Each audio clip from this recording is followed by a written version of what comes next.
entertainment stories to dive into, and we'll begin with Gisele Bündchen and Joaquim Valente. That's the judo boyfriend? They were spotted enjoying a casual lunch with her kids, Benjamin and Vivian, as her pregnancy progresses. The supermodel kept it relaxed. She was in a white top and gray joggers, glowing even in her laid-back look.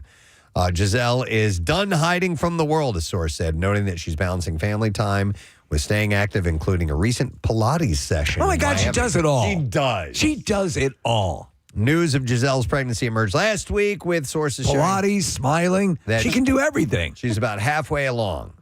She's been dating Valente since June of last year, reportedly informed her husband, Tom Brady, her ex, about her pregnancy before it went public. I'm knocked up. F you. Goodbye. The couple is said to be waiting until the birth to learn the baby's gender, so they're going to hang on and find out if they have a boy or a girl. So we'll see about that. This is pretty scary. Anya Taylor-Joy and her husband, Malcolm McRae, experienced a frightening incident when masked intruders broke into a London home that they were staying in. Oh, man. Yeah, they were there at the time. According to the Daily Mail, the couple, along with McRae's bandmate, Kane Rickett, were inside the mansion when the robbers smashed glass to gain entry. The intruders reportedly attempted to enter the bedroom where Taylor-Joy and McRae were staying, and although they were left shaken, no one was physically harmed in the incident. Each of the thieves was wearing a president's mask, which was kind of bizarre. Whoa. Wow. Yeah. That seems like a waste of time. Back off, war child, seriously. That would be a waste of time. Well, I guess where were they? You said, was it in England? Yeah. Or maybe prime ministers. So the break-in, which occurred, actually, this took place in North Carolina, England? No, not North Carolina, England. It took place in February of 2023, but could only be reported now due to legal restrictions that were placed on the case. The primary suspect, a guy named Kirk Holdrick, has pleaded not guilty to the burglary and is currently held at Gartree Prison in Leicestershire, with his trial set for September of next year. I'm completely So Love is Blind star Ashley Adionzer, let's go with that. Yeah, sure, is over the scrutiny that nothing's over. Go through from fans and followers. Nothing is over. In a series of Instagram stories yesterday, He's scrutinized my followers. I can't take it. The reality Love is blind star wanted to correct some rumors going around. She said, "Hey guys." So hey guys, it looks like apparently I can't have a private life at all. Shut up. And I can't keep anything to myself, she says in the first clip. She's posting on social media, I can't have a private life. Yeah. So shut up. That's right. Listen to this. She says, "Go figures." No. Yeah, I know. Oh, man. So I figured I'd just go for figures. I'd come on here and tell you guys the truth. I am pregnant. Oh, my God. I know. She's glowing and she's smiling and she's doing Pilates. But after about 20 seconds, she sets the record straight, saying she knew it was a mistake to being filmed rubbing her belly after eating, and she knew what people would think. So to be clear, she said in the video, "No, I am not pregnant." Oh. She's not? Liar. She was just going yummy and rubbing her stomach? Yeah, she was just being whatever. A bitch. Man. She is married to her husband, Tyler Francis, and the couple has no children, nor do they expect. Liar, whore, and you know it. I'm not quite familiar with this person. Your wife watches the series, though, right? Yeah, I don't know if she's watching this current run or not, but Love is Blind is one of those on the roster. I haven't seen it on in the house lately, so that's good. How often in the brief exposure that you've had to it do the Love is Blind people stay together? I don't know about that because I don't know how long the show lasts after they meet each other and they go through the whole thing. But looking at her, she's very pretty. Okay.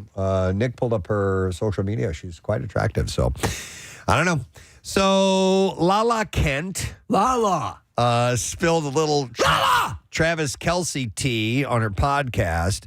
The reality star told how she was recently on Are You Smarter Than a Celebrity, which Travis Kelce hosts. Yeah. And something he did struck a chord with Lala. Who's this lady? Lala Kent. I think she's one of the Real Housewives. God, if only she was in a relationship with someone named Luke. Wouldn't that be? Luke. Maybe they are. Maybe we have a exclusive. So Oh, She's a Vanderpump. Yeah, okay. So here's what she said though about Travis Kelce. She said, "We take a group picture and Travis, I'm next to him and I'm pregnant. I believe he had 2 girls on each of his sides, and when he put his arms around us, he did not touch." And she said, "I thought that was very, very sweet." So There is no touch. rumor was that Taylor Swift had visited the set too, so she appreciated He's that respectful. he did not make contact with her. Kath, let me ask you, because when we take pictures here in the studio, a lot of the times I'm right next to you or I'm right next to Marissa. And does it make you kind of cringy if I put my arm around you? No. No? All right. Here's what I do. If I'm standing, I have my hand closed. Like I don't do one of these Like- glomming a basketball. I think it depends on who it is. I know. I agree. I don't think just for the picture. I put my hand on you. Does that bother you? No, it's no problem. I open palm Steve's back sometimes. She massages. I hang all over people. I drape You my do. arm all the way around. I'm like, come on, If it's everybody. people that like I know you, but if there's somebody, like the Keanu Reeves move is what they call it. Yeah, he doesn't touch at all. Right, yeah. He'll Preston also actually even put his hands in his pockets or behind him. You give a slap goodbye when we're done. So you'll put your arm around me, Yeah. your right arm around my shoulder, and then when we're done with the photo, I always get a tap on the shoulder. I do that to you Every time. but Yeah. you're not leaving. I know. Okay. Goodbye. Photo over. It's a subtle. See you it's later, a subtle buddy. hand. Aren't Yeah. you leaving? You don't have to go home, but you can't stay here. I think you should err on the side of not touching. Yeah, probably. Yeah. What about pelvis thrusts? I want to kiss you. You got to read the room Yeah. on those. But no, Yeah. Nick, it's a love tap. I know. Whatever. Yeah, no, I don't dislike it at all. I think you're right, Nick, though. Like if you can stay away from it. But us in this room, Sure. if Casey puts his hand on me, no, Yeah. it's okay. Okay. So for the first time Casey ever, sees that as an entree. I knew it. I knew she liked me. I feel like your hand, like on my Yeah, shoulder. Like right. don't hug me. What about hand on the small of your back? Ew, I hate Yeah, you gross, so right? much. Yeah. Are we gonna get rid of that hair on the small of your back? I would like to. You have somebody, right? Yes. You got a guy? I gotta go. All right, we'll Has the talk Brow about- King moved south? No, it's a different guy. Oh, okay. Not Brown King. I also have a mole right there as well, which makes it harder to shave. I almost got that mole removed the last time I was at the dermatologist, but I was like, I got to go swim after this. And And that mole's going to provide well, I drag. can't have an open sore in a pool. You shouldn't. I should. Right, I mean, you So can. you can. Hey, You man, I absolutely thought that should. was a very grown-up decision. Yeah, it's respectful of everybody else in the pool. I don't know if I can use the pool. I have a big mat of hair on the lower part of my back and a mole. who knows? Maybe someday that mole will save your life somehow or Yeah. another. So hang on. Hey, all right. It'll inflate. I like the way you think, kid. All right. So I'm sorry. I like the way you think, sir. thank you. Oh my God, he just got so mad at you for calling him kid. What was that about? He's a kid. He's supposed to call him sir. All right. So for the first time ever, we have actual audio of Gleb. All right. Yes. I That's made what sure to score this one. That's what I was teeing up. Dancing with the Star Pro, Gleb Savchenko and his dance partner, Brooks Nader, were romantically involved until they were eliminated. And Gleb and Brooks were suddenly done, both as competitors and as romantic partners, as we've been following very closely on It this show. confused everyone that it happened so quickly. While the exact circumstances of the split remain a mystery, Gleb has owned up to being the one that pulled the trigger on and ending things. Fellow pros Ezra Souza and Riley Arnold confronted Gleb in a TikTok video about the whole thing. And first they questioned why he seemed to be filming his TikToks from her house. Had they reconciled? But he had maintained it was at his house. Is that what this is in That's what reference they're to? well, yeah, and they call him out. Here's Gleb. Brooks, if you're watching it, I miss you.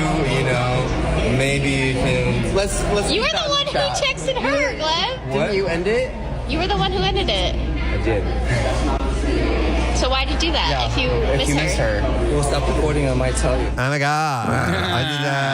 I'm just being Gleb, and if you don't like Gleb the way Gleb is, then go to hell. Wow. So You don't deserve Gleb. But he said that Gleb said I did. He ended it. I called it off. So I was not happy. He Glebbed her. I Glebbed all over her. Yeah. She needed a towel. Kathy, Richard Gere has sold his Connecticut property and he is leaving the country. Oh, okay. Yeah, he's out of here. Where He- are we going? He bought the house, actually, that he's selling from Paul Simon and Edie Brickell 2 years ago and sold it for about $50,000 less than he bought it for. And what is making him leave? Well, it is his desire to be closer to his in-laws. Gear's wife, Alejandra Silva, is from Spain, and her parents and family still live there. And Gear's been wanting to pull up roots and relocate closer to the in-laws for a while. It's great to have you here, Richard Gere. Selling the couple's home for $10.75 million is the first step in the process. $10 million. $10 million. Of the pending move, Gear says for Alejandra, it will be wonderful to be closer to her family, her lifelong friends, and her culture. She was very generous in giving me 6 years living in my world, so it is only fair that I give her at least very fair. another 6 living in hers. I'm sorry, They've been married since 2018. Did you mention the city that they're going to be residing No, in? just they're heading somewhere to Spain, but I don't know exactly where. Not Barcelona? I said nothing about Barcelona in that story. So, let me see. I know we're time-wise, there are a couple things I definitely want Listen, everything's good after Gleb. to hit. How about this? Ryan Reynolds can't quit his Hugh Jackman or Sean Levy. The three worked together on Deadpool and Wolverine, but that wasn't enough for Reynolds. He recently told Variety that he is working on a script that will bring Jackman and director Levy back on set with him. He said, I'm spending the year writing. I'm writing a movie for myself, Hugh, and Sean to do that is not Marvel. So we don't know what it is, what it'll be about, but it is definitely not in the MCU. I think that chemistry is something you can access in multiple properties. So- I'd love to see them together again. Deadpool Wolverine will be available on Disney Plus on the 12th, right? What is that, Monday? No, it's Tuesday. That's a week from today. Yeah, I got the digital copy yesterday. I started watching the outtakes and the gag reel, and it's just fantastic. But although it's super annoying because Hugh Jackman is in insane shape. Yeah, it's crazy. So season 26 of The Voice has added 2 new mega mentors. Mega mentors? And these are big. Sting and Jennifer Hudson What? are coming in, yeah. That's completely legit. And it's the Did first Sting time mention us? that there will be 2 mega mentors on The Voice in a single season. Sting will be helping out coaches Snoop Dogg and Gwen Stefani. And Hudson, meanwhile, will help out coaches Michael Bublé and Reba McEntire. I didn't know the concept of the mega mentor had been instituted. I don't know anything about mentors or mega mentors at all. Mega mentors are up above regular mentors. I would assume by the title. They're yes. mega. Yeah. And then Hudson previously appeared on The Voice back in season 13 and 15 as a coach. Both will join the show for the knockout round, which starts on November 11th. Wasn't Sting a canned ham on The Masked Singer? Is he? I don't know. You know what's terrible about that Think about question? that for a second. Like, honestly, yeah, I'm like, well, yeah, that could have happened. That could have I'm like, yeah, I remember the canned hand episode. God, what a world we What a live in. world do we live in that completely gets accepted? Yeah. Oh, that's possible, I guess. Steve, they're going to do a third Orphan movie. Yes, I'm a fan. Did you see the second one? Yes, I did. Is it any good? Yeah, Okay. actually, it's darker, it's funnier, and I know it's weird to say it's funny. And now that we know that it's kind of predicated on that story that we learned about, that was a real world thing. Yeah. I'm down for it. Let's see what happens because spoiler alert, she survives the second one. Isabel Furman will return once again as Esther. She played the murderous orphan in the original Orphan movie, as well as its prequel, Orphan First Kill. By the way, she was in the Costner movie Horizon. Really? Yeah. The plot details for the third entry in the series is being kept under wraps for now. The franchise has done pretty well so far, ranked in $125 million around the world. The first film came out back in 2009, and then Orphan First Kill didn't come out till 2022. So what they did is they took everything, and they did it the right way. They took everything about the first one, and they hyped it and started to do what I call world building. And so they gave a lot more backstory and corrupted her up even more and made it sort of dark and funny at the same time. Okay. And then one last story. Netflix is removing pretty much all of their interactive shows. And they'll do that on December 1st. The streamer has about 24 titles on its interactive specials list. That said, 4 works will remain. Black Mirror Bandersnatch. 4? Unbreakable Kimmy Schmidt, Kimmy versus the Reverend. Ranveer versus Wild with Bear Grylls. And You versus Wild are set to stay on the streamer. So this is where you have sway over how the show ends or different points during the show? I've never done that. I did it. How was it? With the Bandersnatch Black Mirror. It's too laborious for me. Yeah. Caroline likes those things, but so the idea is you'll do it one way, and then you go back and you do it a different way, make different choices throughout them, because there's several choices for you to make along the way. Okay. Yeah, I remember Chuck watched it and he just let it run. He made no decisions and just let it play out the way the Netflix let it play out. And what did he think? I don't really recall, but I was like, well, why? That's not what you're supposed to do. Like it's a game. But maybe you do that the first time. Right, and then you the next change time, it. You make all the opposite decisions that you would want to actually choose, and then you try it and see if there are different outcomes. Right. You've done that in video games, right? Yes. Where you've gone back and played a different character or made different calls. That can be fun, but it's a little bit more interactive in a video game. So I made, I'll give you an example of me doing that recently. I did the Harry Potter Hogwarts Legacy. And it asks you all kinds of questions throughout the game as to whether you make these choices or not. And it asked me if I wanted to learn the Avada Kedavra curse, which is the killing curse. Oh, it's wow. one of the forbidden curses. And I took the moral high ground and I said, no one should know that curse. And I had the entire rest of the game.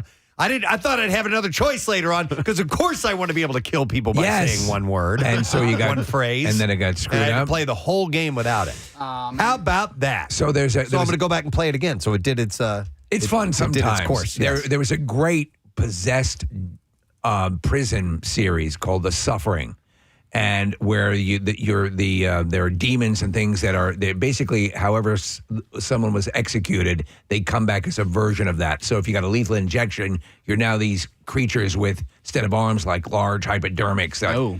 But you make different choices on how you do that. The one that I found the most fascinating was, I think it was Biodome, the underwater game with the little sisters and the big robot that looked like a diving Pauly suit. Shore? No, but I think it's Biohazard, maybe. Maybe Biohazard. Yeah, but I forget the name of it. But you, if you decide not to kill what they call the little sisters, they at the end become your daughters, Preston. Oh, and they take care of you as you die. That's a good choice to make. My daughters? My daughters. So according to, it's not confirmed why the streamers are removing the specials, but some assume it's because they just didn't get enough people using them. A spokesperson said the technology served its purpose, but is now limiting as we focus on technological efforts in other areas. So they're going to get rid of those. Streaming service, are you more inclined to spend time just puttering around on looking for stuff?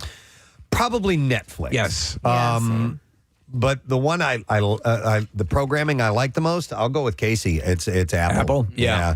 But yes, as far as just digging around, Netflix. It's so voluminous. Yeah. You know? I think the thing about Apple TV Plus is that there's not a ton of bad choices on there, and there are fewer choices, right? So when you're scrolling through that, if you land on something, chances are, even if you don't love it, it's good quality. Right. Whereas there's some real crap in Netflix land. Yep. Agree. There's a lot of stuff on there. Thanks. All right, clips. Here we go. Piece by piece, the retelling of Pharrell Williams' musical journey in Lego format is perfect synergy for an artist who sees sounds. And in this clip, the record producer speaks on other creatives with this neurological phenomenon. I do agree that there's something extraordinary about like being born with things and the universe giving you things. But synesthesia and like talent are not really unique to me. There's so many musicians who have it and so many artists that have it and even mathematicians that have synesthesia. What the hell are you talking about? Piece by Piece is in theaters now, and here's the next clip. In Absolution, Liam Neeson sports a mustache and leather jacket to play an aging gangster who is rectifying his past. And here he talks about the crucial role that the costume plays. The actor's input is very, very important. There's no point in wearing something that you're uncomfortable in, or you have a look that you're uncomfortable with, because then that's another hurdle you have to get over in your performance, you know? Absolution is in theaters now, by the way. He's got one of those voices that really starts to chunk up a bit, you know, when he gets into the lower registers. Yep. All right, that's the entertainment report this morning. We have a few things happening today, one of them being Tattoos Day. So if you would like to get a Preston and Steve Show themed tattoo from Floating World Tattoo and Piercing on South Street, All you have to do is text the word tattoo to 39333, and you just might win. Just simply texting. That is all you need to do. So tattoo easy. to 39333. And if you want to take a look at their handiwork, you can go to floatingworldtattoos.com or on Instagram at floatingworldtattoos. And we'll get the winner at the end of the show. It's a $350 gift certificate for Floating World Tattoo and Piercing. We'll take a break. We'll be right back. Stay with us, please. Preston and Steve.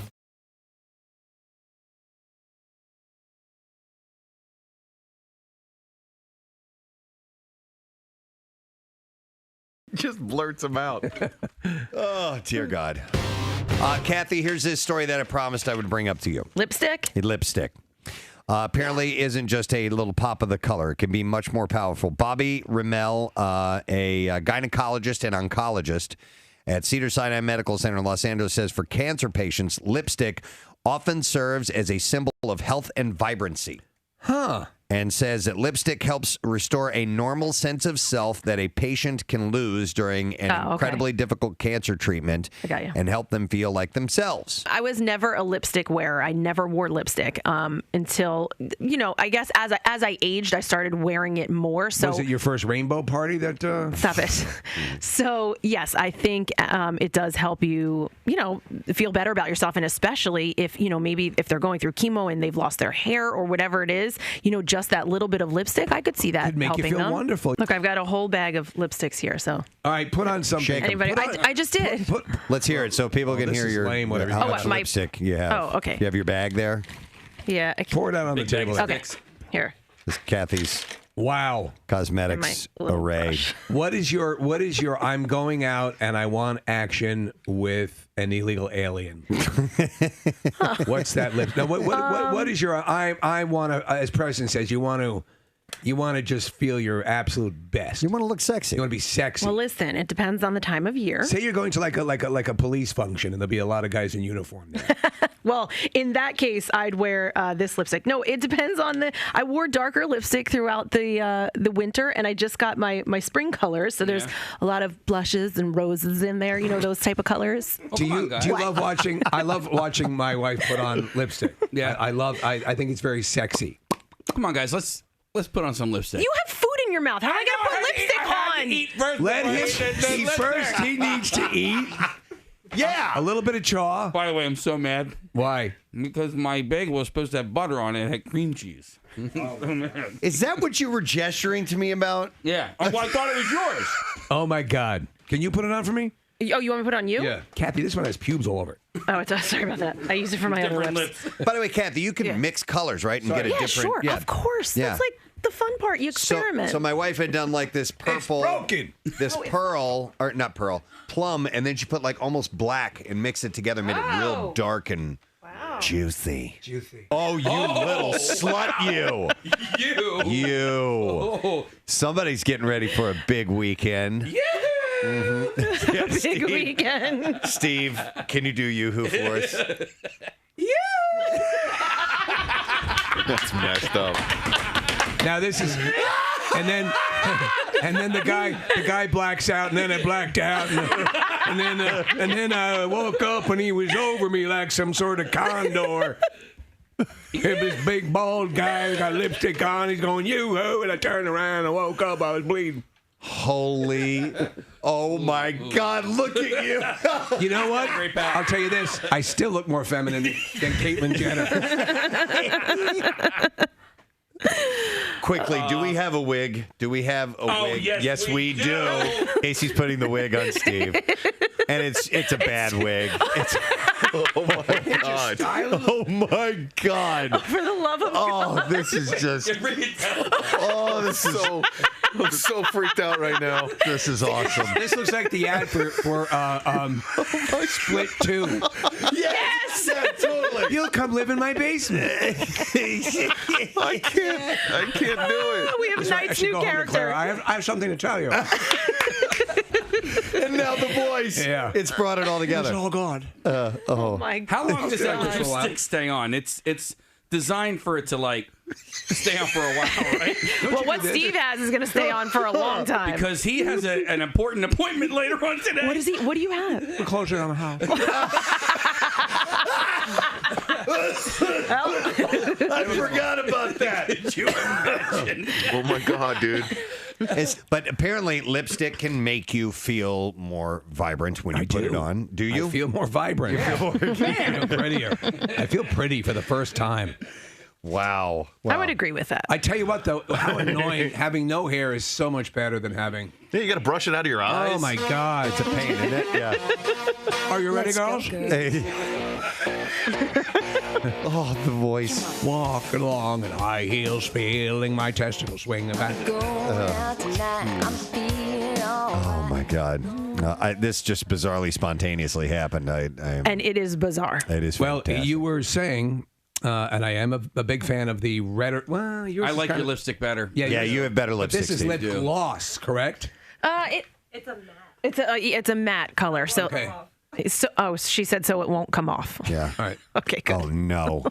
Steve's closing on a house today. Well, what would? It'll come off But you by already know the then, but people that are you there. might have it for the entire show. So let me get this straight. This is all marketing that once you apply it, it stays on till you die and rot in the ground. No, it's clearly removable. But it's, yeah. I've heard apply it once and then live with it for the rest of your life. No, but red lipstick is pretty difficult to get off. Okay, Not he, for me. he can do it, though. He'll- No, I work out. I've heard of people getting eyeliner tattooed on. Right? Yeah. You can't have Michael lipstick. Jackson had that. My Yeah. grandmother had that done. Really? Yep. Mm-hmm.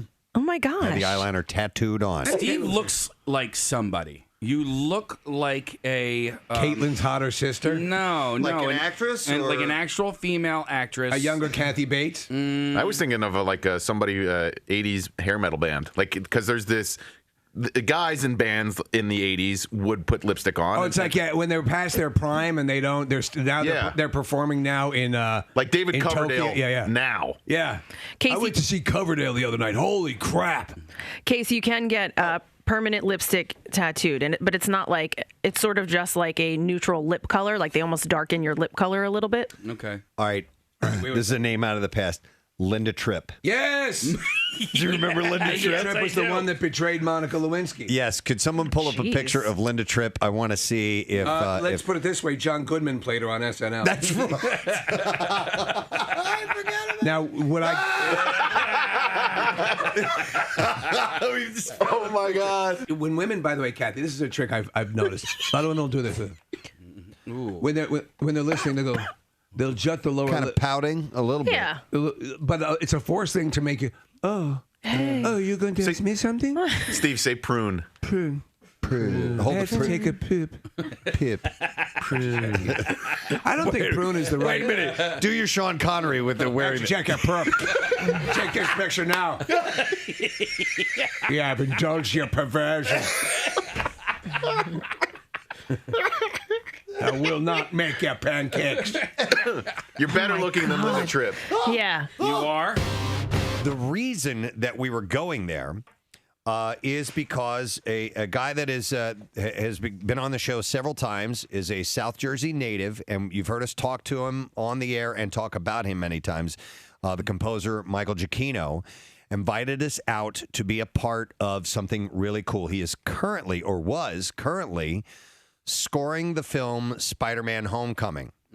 And he was doing it at the 20th Century Fox Studios, and invited us all to be out there if we wanted to be in the studio while they're recording the music for the movie. That's amazing. So Nick and I took advantage of it. There were some other commitments, and that's why not everybody could make it.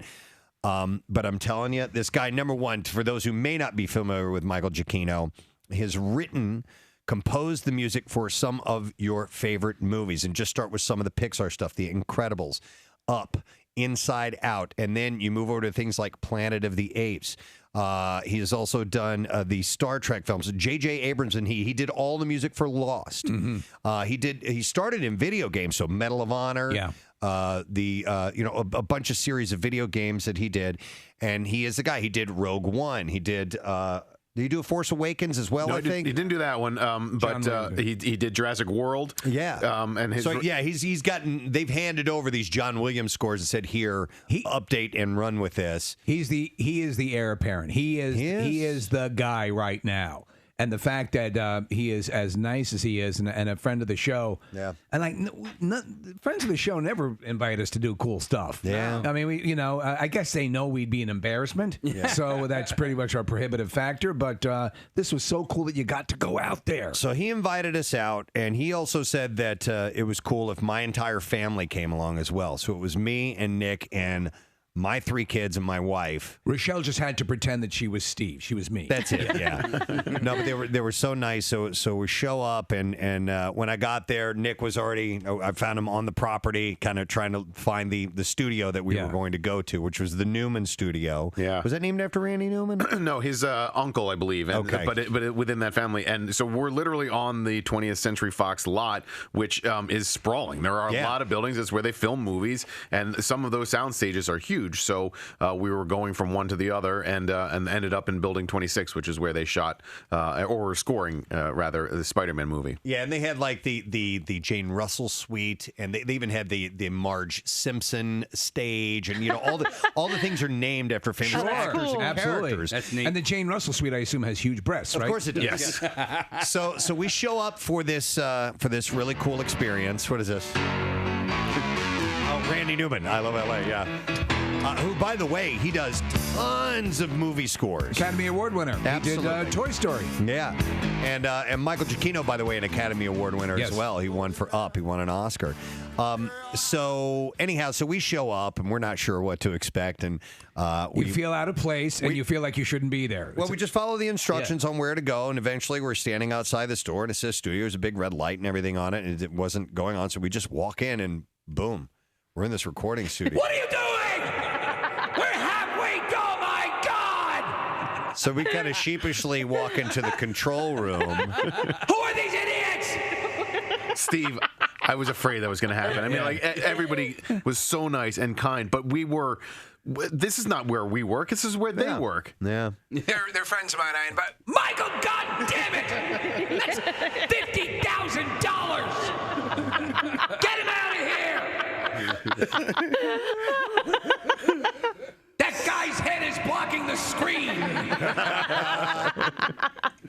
So we show up around 9:30, 10 o'clock. The session was going to start around 10. Actually, we showed up around 9:30, and we walk in, and they're all still getting in place, and we're just trying to stay out of the way. Yeah. Because there were several people in this very large control room. You try to be mindful. And so we just kind of scoot back and get out of the way and find our little spot. And Michael comes over, and he's like, hey, oh my God, you're here. He was just so excited that we actually made it. And his Such sister, a nice guy. Maria, was setting the whole thing up, being the liaison with Nick. Did we mention that he's from South Jersey? I mean, that was a connection in the first place. Riverside. He invited us back. And so if this is a one and done, I will be forever grateful. It really was a once in a lifetime opportunity. I do feel privileged because I am. But if we get to do it again, I really hope you can come again because he's not going to stop. I do want to. And are you ready for this? Yeah. Here we go. Okay.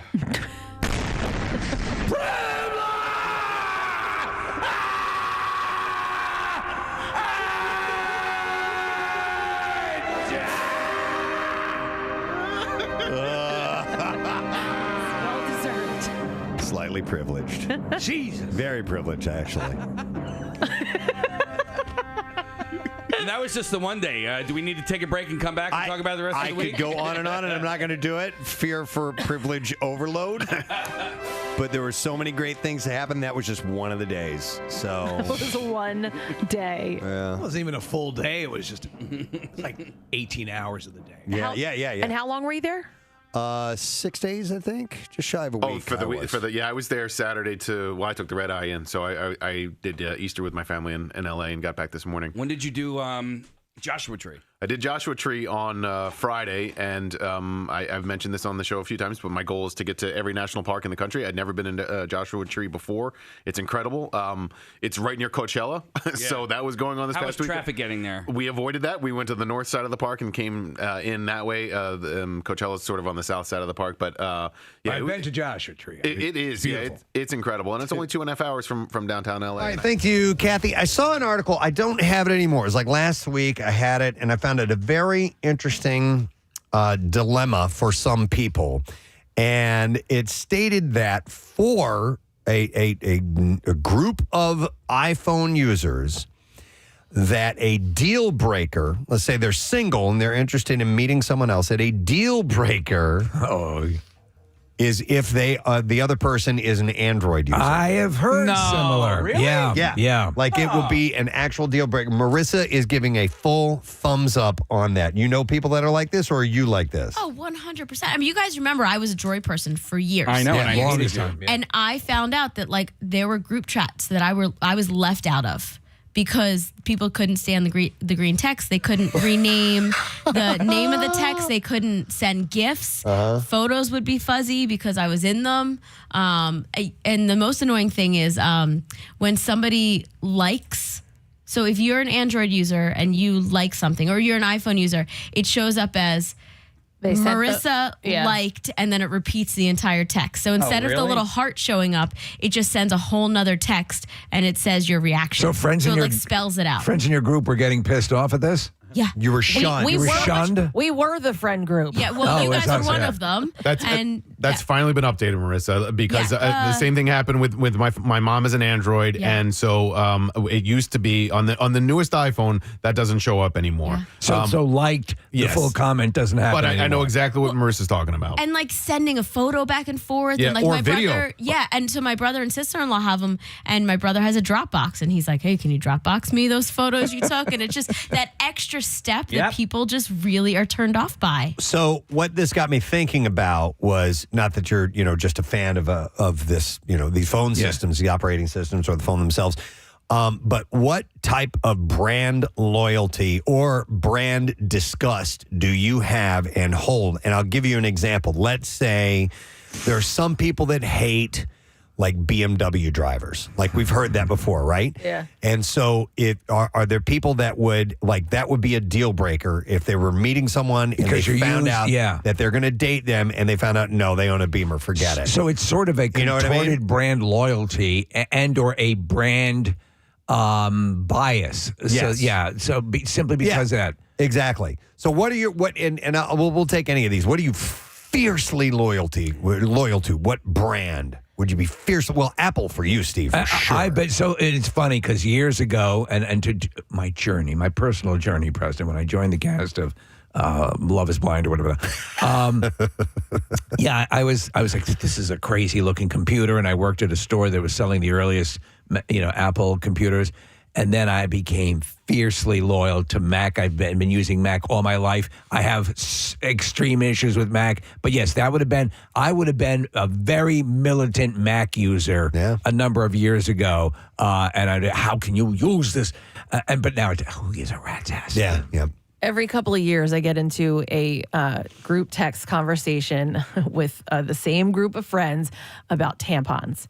And the one girl is like, "You guys are disgusting. Why would you put that brand, in there in your hoo-hoo?" She will In only your hoo-hoo. like basically she needs the name brand tampon. Like she's not going to use the store brand. She's like, I would never. I think you guys are disgusting for She doing really that. rails Like against disgusting. you. Oh, we are disgusting. Well, I don't use that, but yes, whoever uses the store brand is disgusting. May I jump in here for a second? May I jump into your tampon discussion?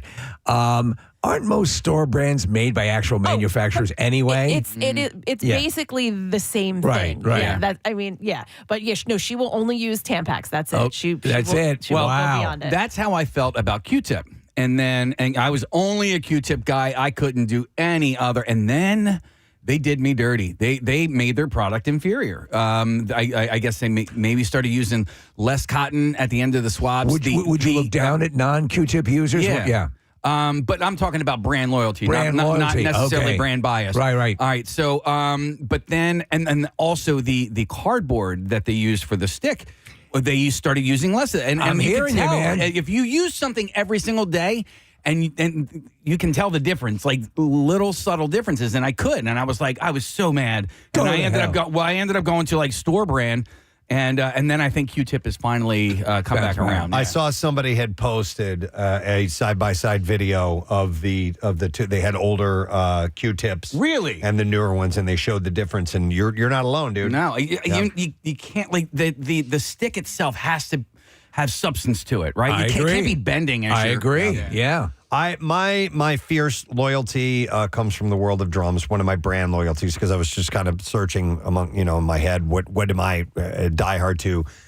There's a brand of cymbals called Zildjian, and you've always talked about those. Always been a Zildjian guy. I was never a Paiste guy or a Sabian guy. There's these other types of Sibian. Or Sibians. Yeah. I mean, come on. And they feel good for a while. They sound pretty but good, it doesn't too, help your drum kit. I'm a Zildjian guy through and through. Always have been. I want to hear from Android loyalists and tell me why iPhone loyalists are wrong, because I'm an iPhone guy and I probably will be because of ease. And when I get my next iPhone to replace this iPhone, I've heard over and over and over again that Androids are actually a superior product. I probably don't care. I don't know if there's that much difference in the products these days, but convince me. Tell me why I'm wrong. So your statement is correct. As technology has developed, and I was strident, and I still, all my computers are Apple computers. I love them. I live by them. But the more the technology increases, the more they start to converge, and I have my complete issues with Apple. Like, why did you move the button? Why different charger every time, Why? Steve? Why different charger? Oh, yeah. Well, to make money off of you. Yes, yeah. You know who has major brand loyalty is Subaru. Yes. Yes. I'm You're there too. correct. They're one of the most fiercely loyal audiences or consumers are Subaru owners. They call it stickiness. That you stick to your companies that have a high level of that are very profitable. Some Sibians have that too. Sibians have stick and suction like a like that. Nick, I can just make it easy. Like, the Androids are a superior phone, and iPhones definitely, as you said, Casey, have over time changed the charger every time. But like the FCC stepped in and said, you can't do this anymore. Like, you can't have this monopoly. Now the C charger that we're on, Androids USB-C? Androids had 7 years ago. Right. So when I switched, I can now use all of my old Android chargers. It's kind of like, oh, we're finally back. Like, you can all charge your phones together. We can all be one happy family. This whole time it was there. But we actually, now I can say we because I'm an iPhone guy person. We kind of shunned our friend because we found out that they downloaded an app that gave them blue texts. So wait a second. They were using an end around. They were like using iMessage on their computer, but they were Are still you now in droids. turn turned around against somebody after you had been cast out for your Android use? I like hugged them on the side. I have one friend's husband and another friend of our group. I embrace them and I pat them on the back, and then I ask them how all the updates have been because they are better than the So iPhone. this bothered you that they used an end around? It bothered all the other people. Okay. Yes, All right. not me. That's a bit silly. But again, what if that's a someone walks in conversation. and they're not Zildjian, Preston? Yeah. You're going to get Zildjian. pissed. Zildjian, Yeah. Sibian. It is. So I have a group text where the one is an Android user and they still come in green and we still get the whole, like she said, the whole message when she likes something. Like, and it's like a little annoying. You can't just, You know what my newest brand loyalty? My newest brand loyalty is Fruit of the Loom underwear. I've been wearing exclusively Fruit of the Loom for at least 5 years. I would say now, like maybe like 10 years now. Dude, I love them. Their boxer briefs are, I think, superior to all the other ones. I know another diehard I am brand loyal to is Skechers. Skechers. I've been a Skechers guy for at least a decade now. And I mean, it's the only shoes that I buy. I love them. Once you find something you like, my hiking shoes, I go through these Solomon's. All the time. You get the same style, same pair. And I hike and I'm on my feet a lot, so I'm going through them all, but I know what I'm going to get. I'm happy. I love them. Yeah. Not only is Pierre Robert loyal to Levi's jeans, he is loyal to one brand of Levi's jeans, which is the 501s. He won't buy any other type of jean ever. That's it. Does Skechers make golf shoes? Yes. Do you have a pair of all my golf shoes are Skechers. No really? kidding. Absolutely. And then also all of your golf balls are? Oh, they're Titleist. Uh-huh. Yeah, for sure. Hang on a second. Let me go to. I got some calls here, and we can go either way. Just your diehard brand loyalty, or someone Bias. who has completely turned you, or maybe a deal breaker if they are of a biased brand. I'll go to Sam. Hey, Sam. Good morning. Good morning. Hey, what's up, Sam?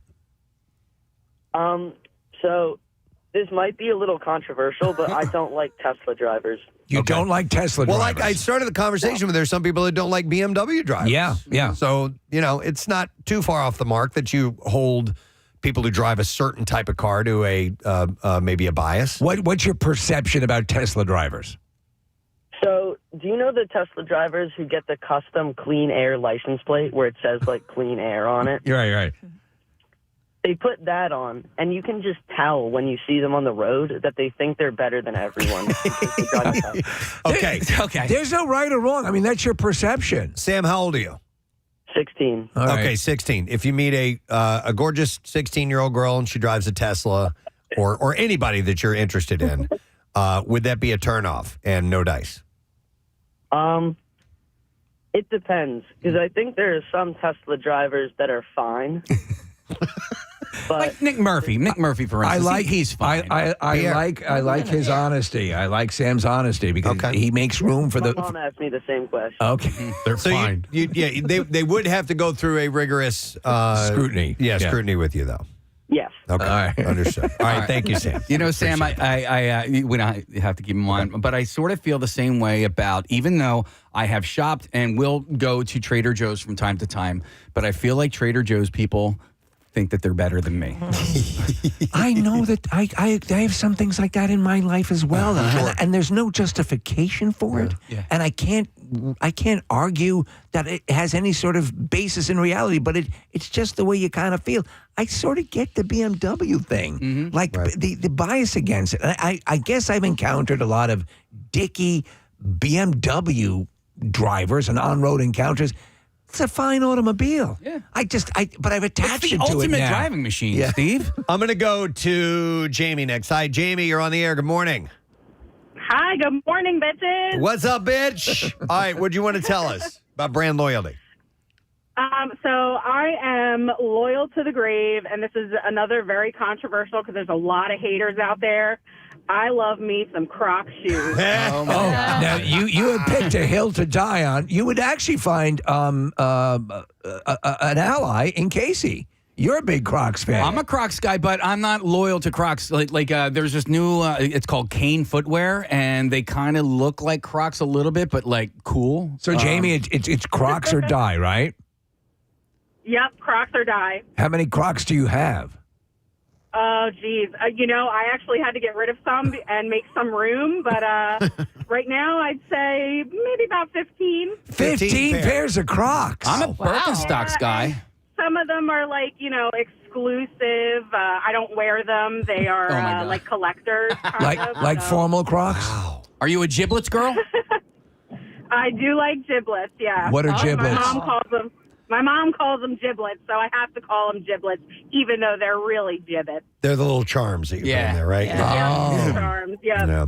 All right, Jamie. Real quick, I just got to say shout out to the YouTube community, YouTube chat. Love you guys. YouTube. All right, thank you, Jamie. Appreciate it. All right, Case? No. So I forgot, Birkenstocks. Those sandals, I will not wear any other brand. As a matter of fact, I got what are called I call them Birken Crocs. They're like Croc material, but they're sandals. But it's Birkenstock. Right. That's how I won't. Listen, I hear you. Yeah. I want to go next to Joe. Hey, Joe, you're on the air. Good morning, bud. Android users rule. It's Android users rule. All right. So, how diehard are you to the brand? Diehard. I've been an Android for about 15 years now. iPhones suck. I hate them. I can't stand them. So did you switch? Makes fun of me. Did you switch from iPhone to Android? Yeah, you have an iPhone, you have to go to a Willow Grove Mall, or you have to go to an iPhone store, and they talk down to you. They're like Tesla users. They just talk down to you. All right, wait. They probably all own Teslas, whoever works there. Are you saying that people? Were you about to say people make fun of you? Well, my daughter makes fun of me. Both my daughters have iPhones, and they make fun of me. Like, you're a loser. You got iPhones. Hey, Joe. I don't care. Is your love of Android more a love of Android or more a hate of iPhone? I love my Android. Like I can do the same thing I can do with an iPhone that I could do with an Android. On my Android, I can. Except not as good. Everything my daughter can do, I can do. So there's no difference. I just love it. It's just a lot. I just think they're better. I don't know. No, there may be. Listen, there are some things that have been. The cameras were always better on Androids for the longest time. Now they're sort of converging on what each one can do. It just is a preference, and I say you stick with it because they're not going anywhere. And if it's an act of defiance, then keep it up. And now they got the C charger. Oh man, it's just even better. Like, hey, Joe. Besides phones, how do you feel about condiments? I can't go anywhere if I don't eat. If they don't have Hellman's mayonnaise, I can't. If they, it just skews me out. It has to be Hellman's mayonnaise. Hellman's mayonnaise or nothing. So Kraft won't do it. Kraft, that Duke's. You didn't? Have you tried Duke's? Have you even tried it though, or you won't even give it a try? I tried it. I just don't like it. You know, that Miracle Whip, that can just go with the Tesla drivers. And Miracle Whip, Tesla drivers, and iPhones. Throw a bunch of Miracle Whip in a Tesla. You Miracle and Whip fill it with iPhones and drive it into the Delaware River. Miracle Whip Tesla driver. They can all drive the super car trucks and go and Willow Grove Mall. So all right, I agree with the mayo. I'm a Hellman's mayo guy. That's my mayonnaise. I do occasionally and tolerate and will enjoy Miracle Whip. I do not consider it mayonnaise at all. Yeah, it's something else. Yeah. Are you guys loyal to a gaming system? Because I know that you did both. Okay, so I had them all. I have had and at times I had multiple versions of I had multiple GameCubes and multiple Xboxes and multiple PlayStations. That's when I was in the height of gaming. Yeah. I have now distilled down to I'm a PlayStation guy. Yeah. Are you a PlayStation? You're PlayStation, right? Yes, I have a PS5, but I like them both. I think they both have their merits either way. So I'm not picky about either one. This sounds like an interesting story. I'm going to go to Barry. Hi, Barry. Good morning, bud. Hi, Grandma. Hi, Grandma. What's up, Barry? I want to let you guys know we are better than Joe, the previous caller. So my grandpa, old people are stuck in their ways. My grandpa is a die-hard Pepsi lover. Oh. To the point where he was visiting his one granddaughter in Atlanta. They went to a Braves game. Atlanta is the home of Coke. Yes. They don't sell Pepsi products. You actually, when you order a soda, you say, "Can I have a Coke?" Yep. He says, "Can I have a Pepsi?" You were in Atlanta. They say, "No, we have Coke. Is that okay?" And normally, anybody in their right mind goes, "Yeah, absolutely." He goes, "No, I want a Pepsi." To the point where he left the ballpark because he couldn't drink a Pepsi. Wow. He left the game. Wow. Left the game. That's brand loyalty. It is. It is. Does he stock up? Yeah, thanks, guys. Does he stock up on the Pepsi? He's not crazy like that. All right. He lives in South Jersey, so he can get a. He can get it anytime he wants. All right. Okay. All right. Yeah. Thank you, Barry. That's interesting. Left the game because they did not serve Pepsi. I'll tell you, when you want to see how that kicked in full bore when Coke changed their recipe, when they changed their whole thing. They caught a bunch of hell for that. Hey, Preston, if you go to a game in St. Louis, a Cardinals game, can you buy anything besides Bud products? I believe. Probably not, which is now owned by NBev. Yeah, NBev, yeah. So they've got a lot of other brands under their umbrella. Sense. So, but it used to be, it was Bud, Busch, only those. I know people that are loyal to beers fiercely, Budweiser included, and like that's the only thing that they have. That's my brother-in-law. Yeah, my brother-in-law is a Bud guy. But in fact, restaurant decisions will be made on if he can get Bud at the restaurant. My friend Tim is a loyal Yingling guy, and so much so that he had a Yingling kegerator installed in his house. He's like, "This is what I want. This is what I like to drink. I'm drinking Yingling." My best friend Steve. It wasn't until just like 2 years ago that they started selling Yingling in Missouri. Right. He would drive to Indiana to get Yingling, and he would buy like 8 cases of beer. With it. I mean, regularly. There was a long time in this country where you could not get Coors east of the Mississippi. You would have to go to Colorado, and so like it's really interesting where the beer world has gone. But people have been loyal to beers for a long period of time. Beer loyalty is one of the fiercest. Yeah. I want to go to Stephanie next. Hey, Steph. Good morning. You dumb bitches. What's up, Steph? Bitch. First of all, PC gamer, Android user. Thank you. Okay. Second of all, I recently had an argument with my husband over the brand of toilet paper. Oh, okay. So he was shopping, of course, and he's like, oh, this is cheap. I'll buy the store brand. So he brings it home. And I said, no, you cannot buy the store brand. You have to buy Charmin. And he said, what is the difference? And I said, you'll see. And 2 days later, he is in so much pain. From How hard is he wiping, bro? Well, yeah. So he's basically sandpapering his ass, right? Right, exactly. And I said, do you believe me now? This is why I buy brand name toilet paper and paper towels. Those are the only brand names that I insist on in our house. Okay. The paper towels I'm not as loyal to, but toilet paper, I am a...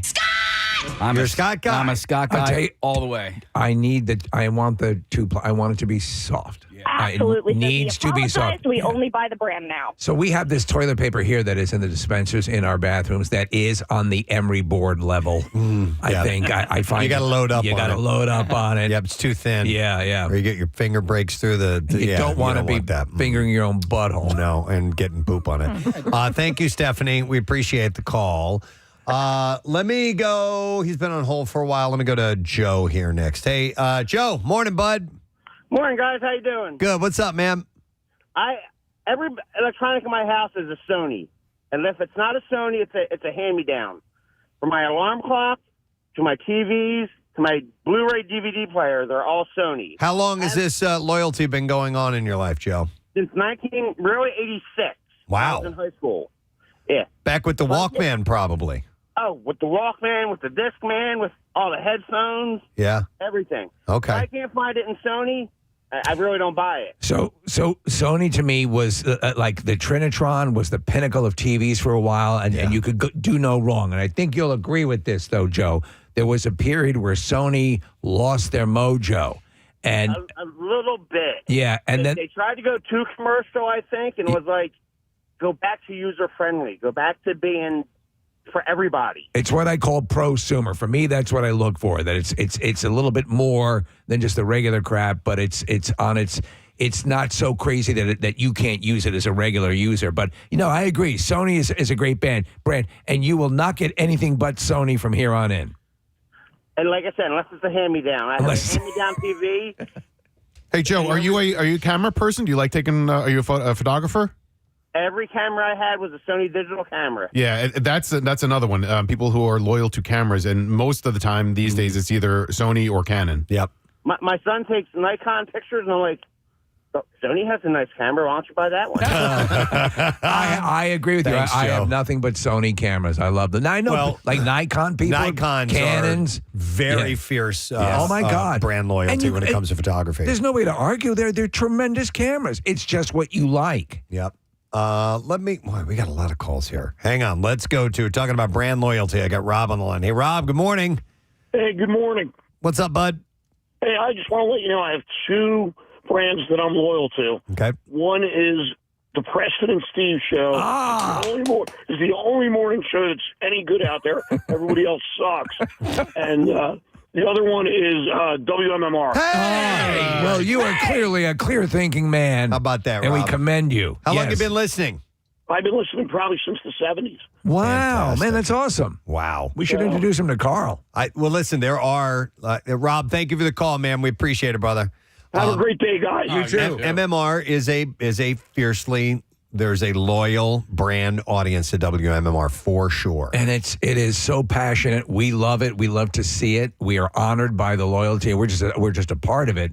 And then loyalty to the show, it means everything. Yeah, we knew when we were coming over here in 2005 that there were thousands of people who didn't know who the hell we were because they never flipped the dial off of 93.3. And then the MMR Pope, one Pierre Robert, gave us the blessing and ushered us in. Let me see. We have time for a couple more calls real quick here. We're talking about the fact that we saw this article about iPhone users, and some of them will refuse to date anyone if they have an Android. They're just that brand loyal. Isn't it funny though? Perceptions about I forget the gentleman's name, the 16-year-old guy, Teslas. It's just a perception you have. Maybe somebody wronged you. Maybe somebody cut you off driving a Tesla. Right. And it's like, oh, and then you would just attach it to that. It's not a brand, but people are loyal to breeds of dogs. Like my cousin, they only have corgis, and I think that's all they're ever going to have forever and ever and ever. They're they're a corgi family, and people are like pug families and stuff. I've always been a bloodhound man. my brother, he's a blue tick.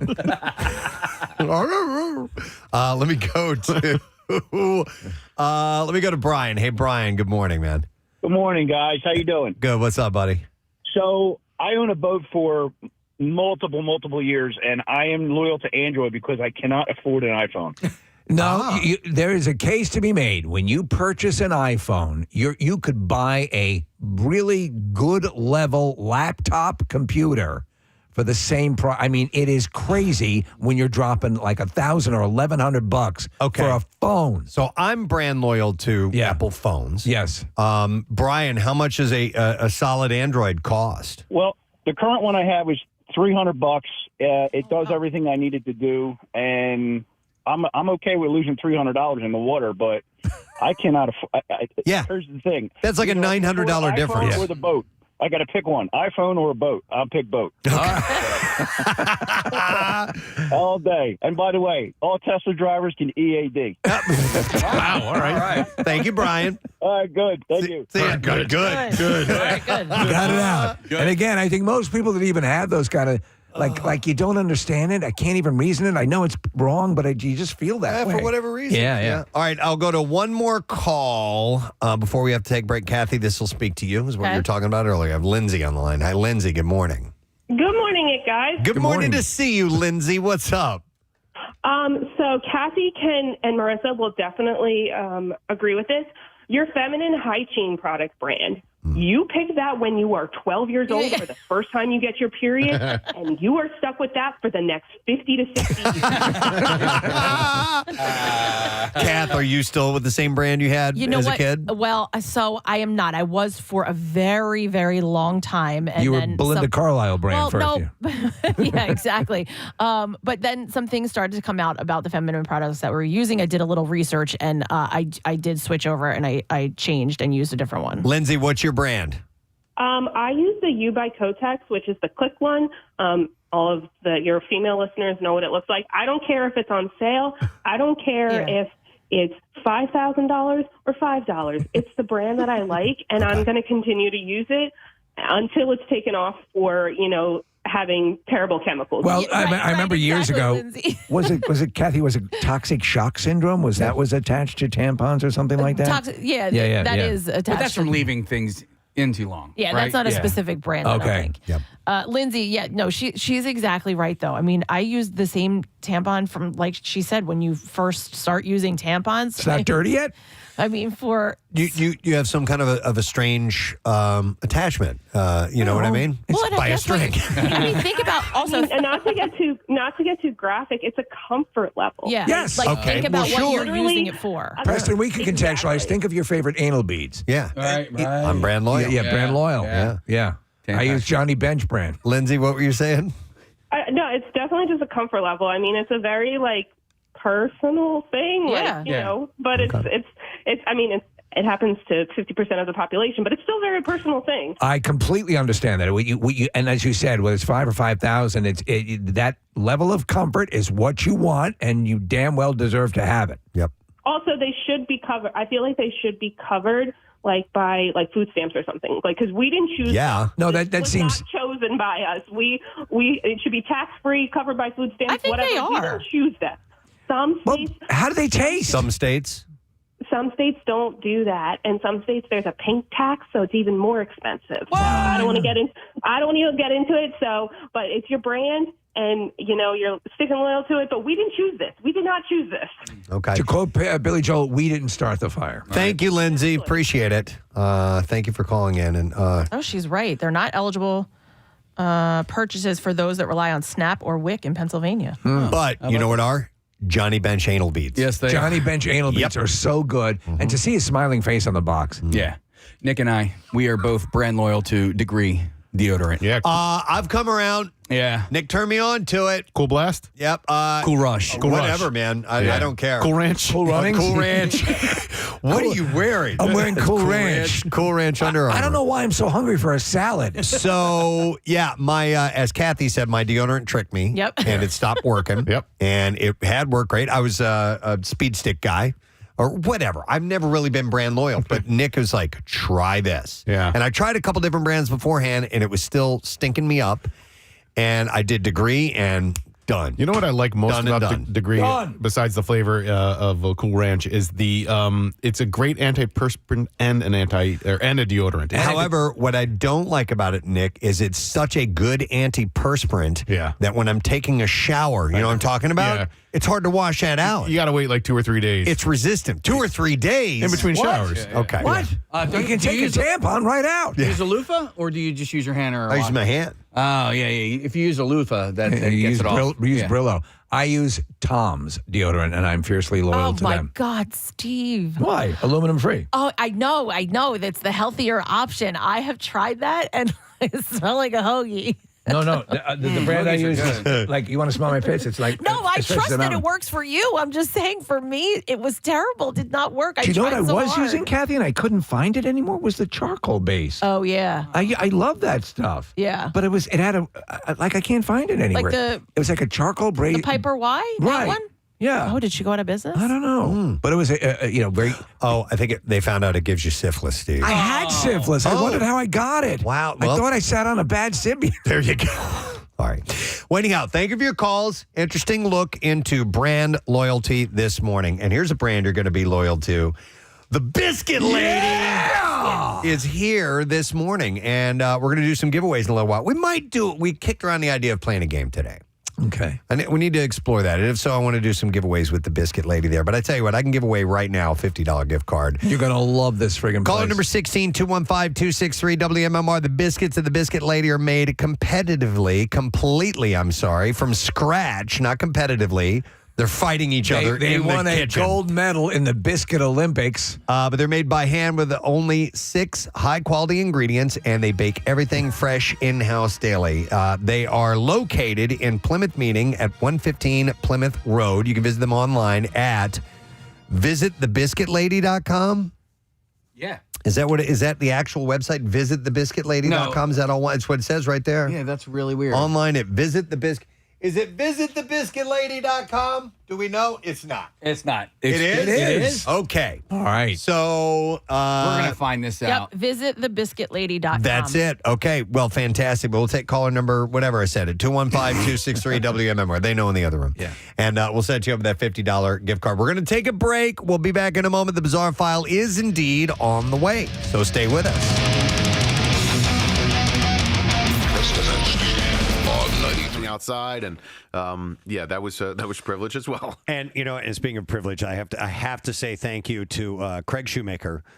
Took me to play golf at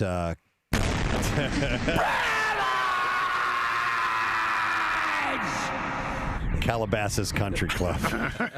Calabasas, that's where the Kardashians live. Yeah, it sure is. Oh, he was pointing out all the houses, like, oh, that's where Tom Bergeron lives. That's where blah blah blah. I mean, like right on the golf course. I went to Nobu. That's right. I went to Nobu, Malibu. It's a great restaurant. Where all the cool, trendy people. You ready?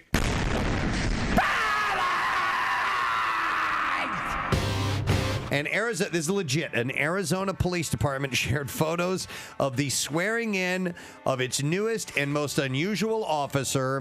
It's Iro, the drug-sniffing lizard. Iro, the drug-sniffing. Oh, that's what that picture was. I saw a whole bunch of cops with a lizard. Iro is a bearded dragon that first came to the Avondale Police Department last April as part of a pilot program and was officially sworn in Thursday by Chief Dale Nanenga. The department said Iro was originally brought in after officials reviewed research indicating reptiles have a strong enough sense of smell to make them more effective than dogs at detecting some types of narcotics. I tried to see if this was like a late April Fool's gag or something like that, but it appears to be legit.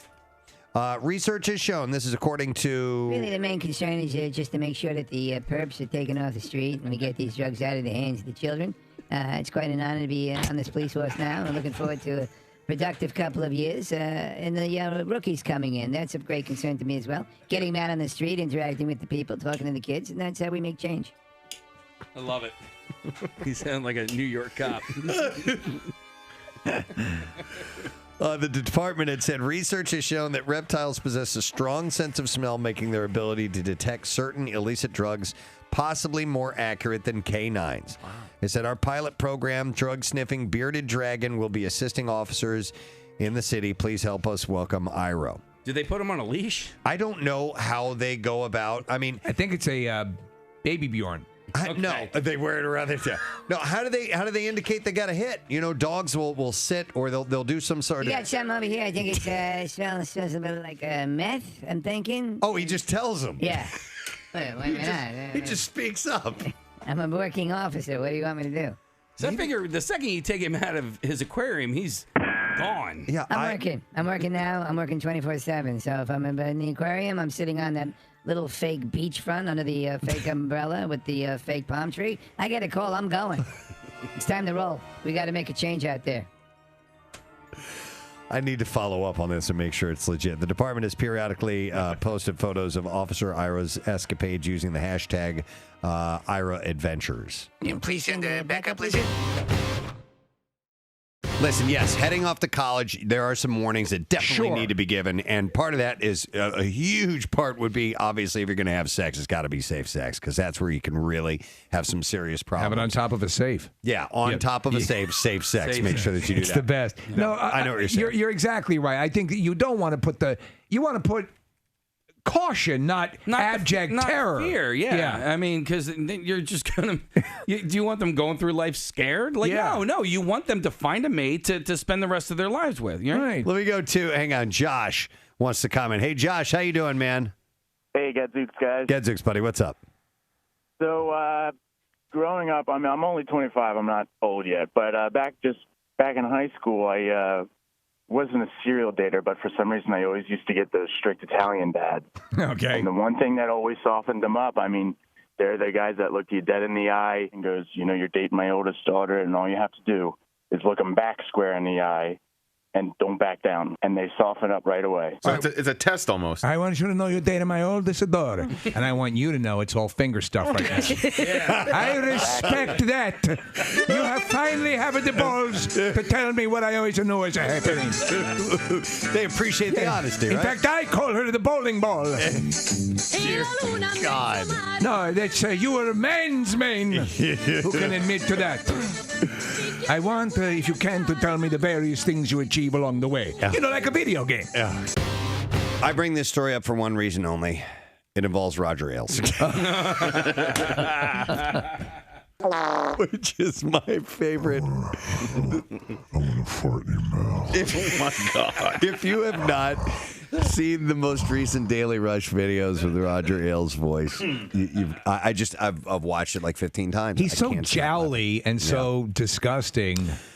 CNN journalist and weekend co-anchor Allison Camerota said Sunday that former Fox News Channel chairman and CEO Roger Ailes, who resigned last summer from the network, he founded 2 decades ago because of sexual harassment allegations, sexually harassed her too. In an interview on CNN's Reliable Sources, Camerota, who worked at Fox for more than 10 years, described what happened when she first began there. She said, when I was first starting out at Fox, and my big gulp cup, and I was single, and I remember Roger being in his office, and I was saying that I wanted more opportunity. He said, well, I would have to work with you. I'm going to give you an opportunity to fart in my mouth.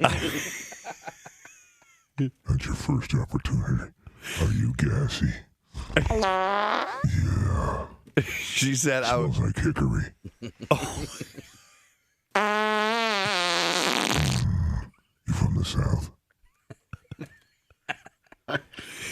It's simultaneously hilarious and disgusting. Yeah, it's so disgusting. She's saying that he said, I would have to work with you on that case, and I would have to work with you really closely, and it might require us getting to know each other better, and that might have to happen away from here, and it might have to happen at a hotel. Oh, man. Do you know what I'm saying? And I said, yeah, I think I do know what you're saying. Yeah. Do you really know?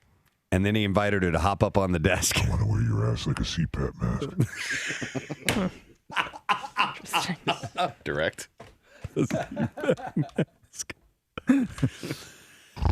Camera. That's just how he breathes. Yeah, her cheeks are like caving in as he's inhaling. Is it too hard? Change my diaper. There's a lot in there. You know, the beginning of the season when you get that soil delivered to your home. It's like mulch. Is that what it smells like? It's like mulch. It's like a pile of mulch. There's a prize in there for you. Oh, God. A contract to do weekends here. I'm going to lead the introduction with our next guest with a quote from Rocky Balboa. Man, you look good for an older guy. Ladies and gentlemen, Carl Weathers. Oh, my God. Preston. Yes, sir. Thank you for that, I think, kind summation of what's going on here. You look damn good. Look at this. Now Steve's going to jump in on it. No, are we Okay. correct? Are you coming up on 70? Oh, jeez, man. Why did you have to go there this early in the Because morning? it defies line. Yes. I would not. Man. You look really good. You look good. Yeah, I don't go that way, but I All just right. might. Well, Yeah, yeah, yeah. hey, man, you know what? Whatever happens, okay? I may not be kismet. included, but you're okay. You're okay with me. Man, we've been wanting to meet you for a long time. This is a really special treat for us. To have Thank you here so this much. morning. Great to be back in the city of brotherly love. You are a Philadelphian. Regardless, you will always be an honored citizen of this city. That is one of the nicest things anybody has ever said to me, Steve. I appreciate that. And it's the truth, because we were talking about this earlier, and obviously you are at the cornerstone of so many pop culture great moments in all of our lives. But the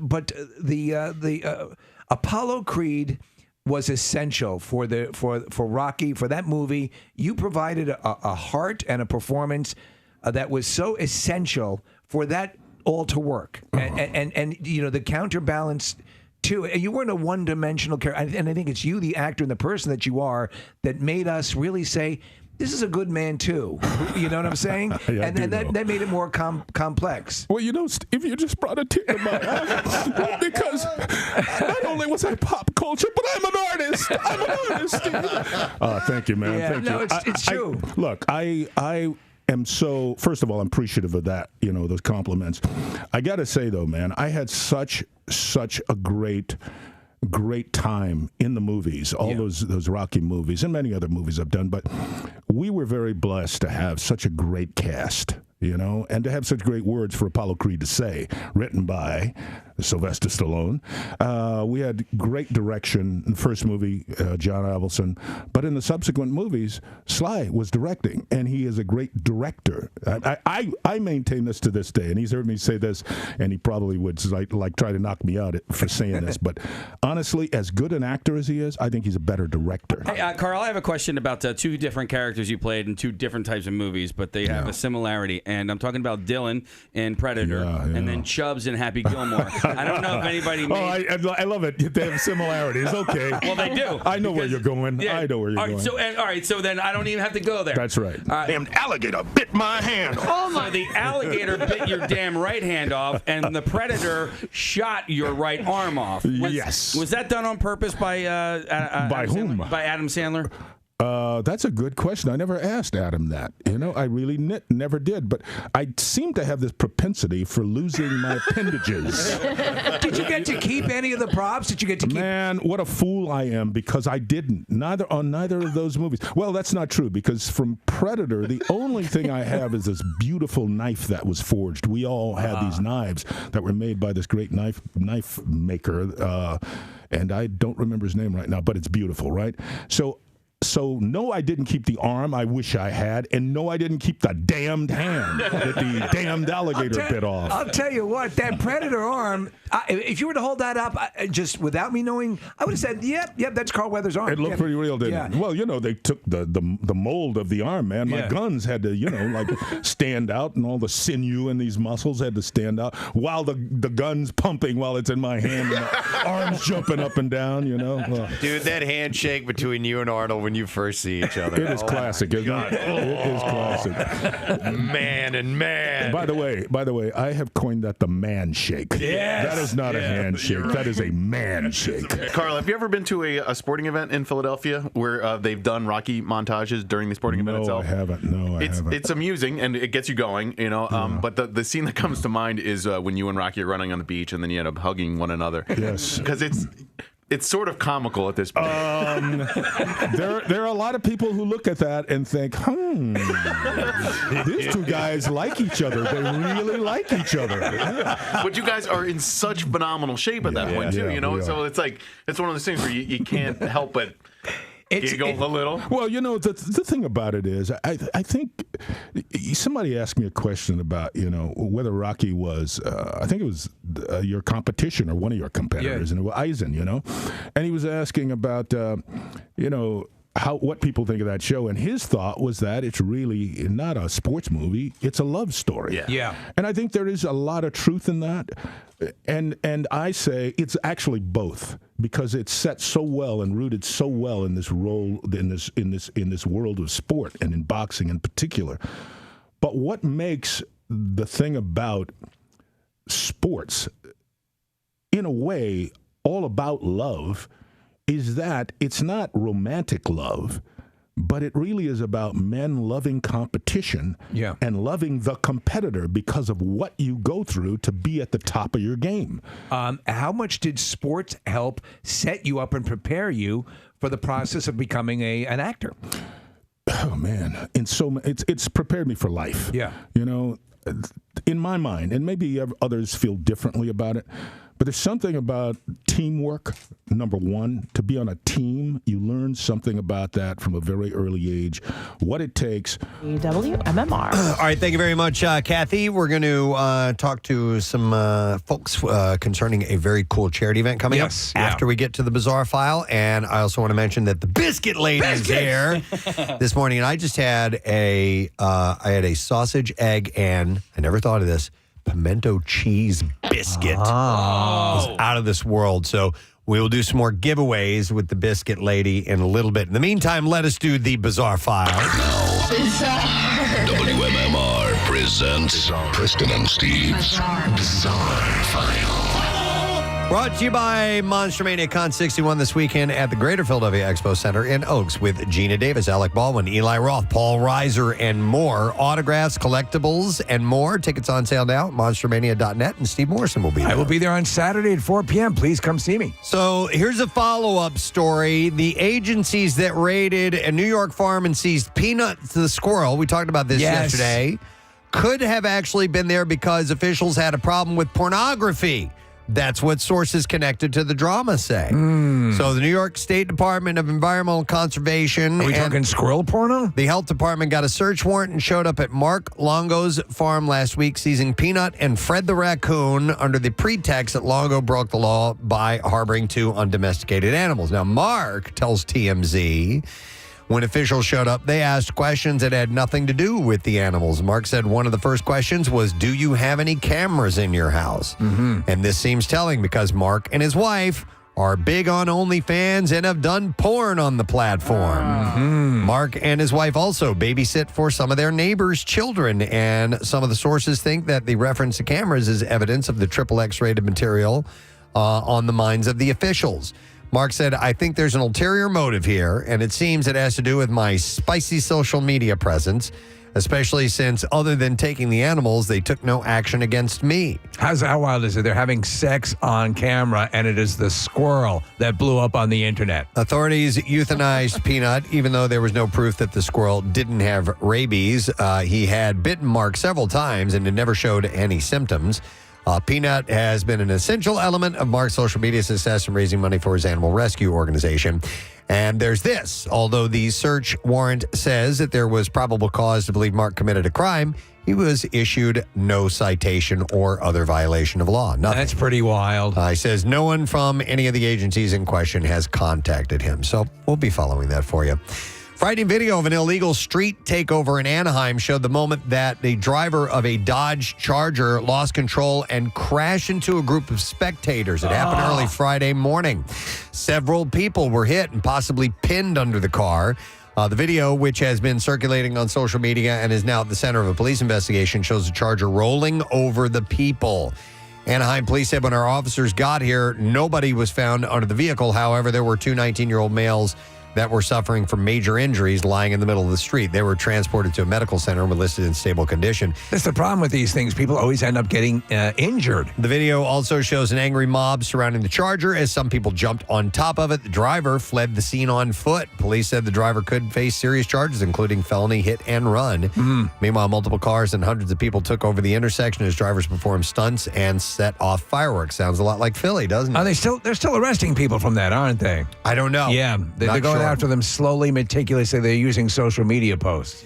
A German butcher is tackling the country's raccoon overpopulation in a unique way, and that is by turning them into sausages and other meat products. Raccoon sausage? Michael Rice developed the idea after realizing that raccoons, typically discarded after being killed as pests, could be processed into food. Where are the sausages? With approval from local officials, Rice began producing raccoon balls, which debuted successfully at a food fair. There's a limit. And have since become a popular item in his meat shop called Wilderhout. With the best raccoon balls in town. Reese's offerings now include 7 raccoon-based products, including salami. He said people come from all over just to try raccoon. It's really not so bad once you get past the tiny little hands. He added that the flavor is familiar, though slightly softer than other meats, and claims that his efforts help manage the estimated 2 million raccoons in Germany, which are an invasive species. Would you like a little squirrel on that? Reese sees his business as a smart response to the raccoon issue. He notes that his products are not only novelty, but also provide an original way to address the environmental impact of raccoons in Germany. Thousands of people, this is a story from Halloween, but I had to put this in. I didn't get time to do it yesterday. Thousands of people lined the streets of Dublin, Ireland, eagerly anticipating a Halloween parade through the city center, but it never arrived. Where the hell's the parade? The decked-out Dubliners had been tricked by a listing on an AI-generated website based in Pakistan that announced that the festival before news of it quickly spread online. The My Spirit Halloween website falsely advertised the Magnus Halloween Parade would take place at 7 to 9 p.m. with interest in it seeing news ranking on Google. But when thousands of people turned up to line the route, it slowly became clear to those waiting that there was nothing going on Had at the all. road been closed down? I assume not. Since so traffic traveling down it, people must have assumed it was part of the parade. Peter Farrelly shot... This is the worst goddamn parade I've ever seen. Video from his window of the crowds gathering at... Where are the floats? At O'Connell Street, leaving space along the road for the fake Halloween parade. Where are the balloons? He said it was funny. We are still smiling now. It took about an hour from the start time for people Let's go to the bar for some beer and raccoon balls. The police were trying to clear the street, and the situation forced the police to put out a message for those waiting on O'Connell Street to disperse safely. Are there pictures of these crowds? Yeah. Oh. Yep. The My Spirit Halloween listing appeared to have been taken down the day after on Friday. The site curates Halloween events spanning the globe, but it was a fake one. But literally, Steve, I'd be pissed. There are people lined up and down the street waiting for a parade that never happened. And that is what I have in the bizarre file for you this morning. All right, so we have a couple of guests here in our studio this morning. There's an event that is coming up on the 11th. And it is, we're going to welcome for the Veterans Day event, Dog Days of Winter virtual activity. Please welcome Nick Learman, for the founder of Team Foster. And joining him is Jennifer as well. Good morning, guys. Good morning. Nice to see you again. Thanks for having us. We're lovely to be here. All right, so that was a mouthful that I said. Veterans Day event, Dog Days of Winter virtual activity. Can you clear that up for me? I want to make sure I got it right. We'll give you a little bit of background. So, as you mentioned, I'm the founder and executive director for Team Foster. We raise money to provide service dogs, accredited life-saving service dogs for injured and disabled veterans. We do a lot of work both on the funding side, but also advocacy and community building. Veterans Day, as you mentioned, is right around the corner. It's on the 11th, and there's a lot of ways to celebrate that. But this is part of our Just Show Up campaign. The Dog Days of Winter Challenge is an opportunity for everybody in the community to just show up on behalf of veterans. It's so easy to say thank you for your service and sort of walk away and leave it at that.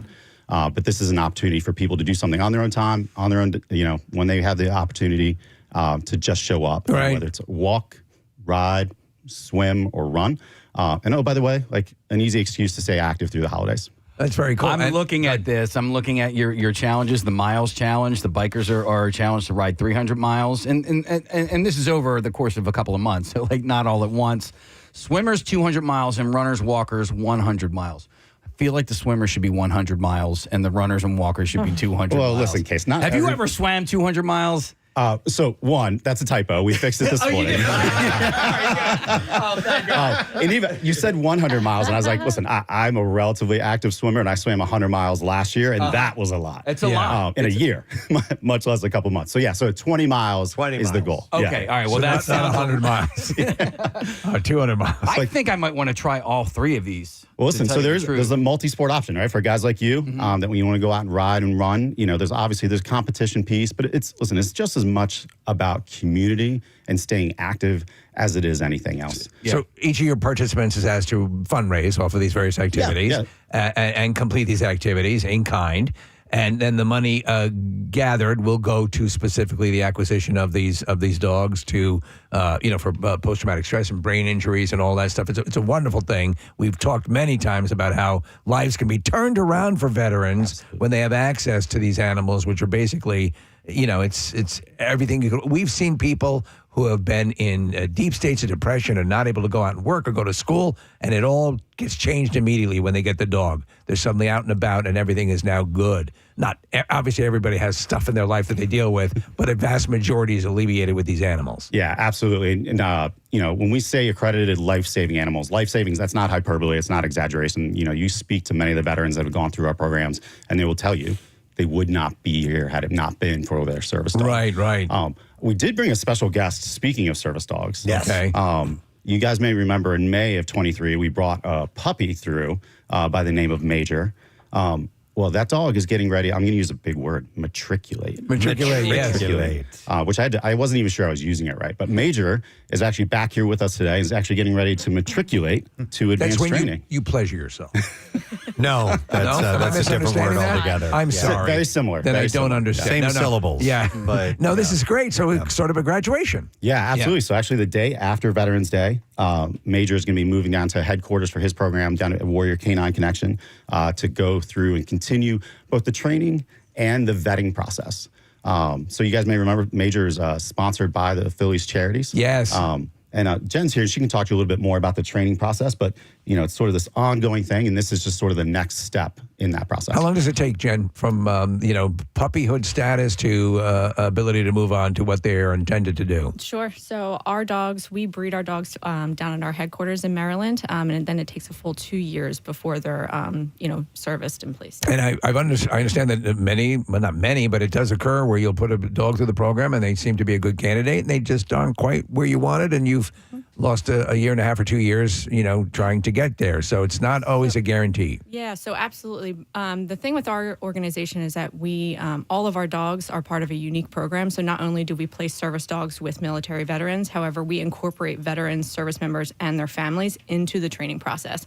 So it's an 8-week course that we bring veterans in, or we go to the VA or the VMC, and we assist them. We give them the dog, and we teach them how to train the dog. They can help with socialization skills, communication, positivity, stuff like that.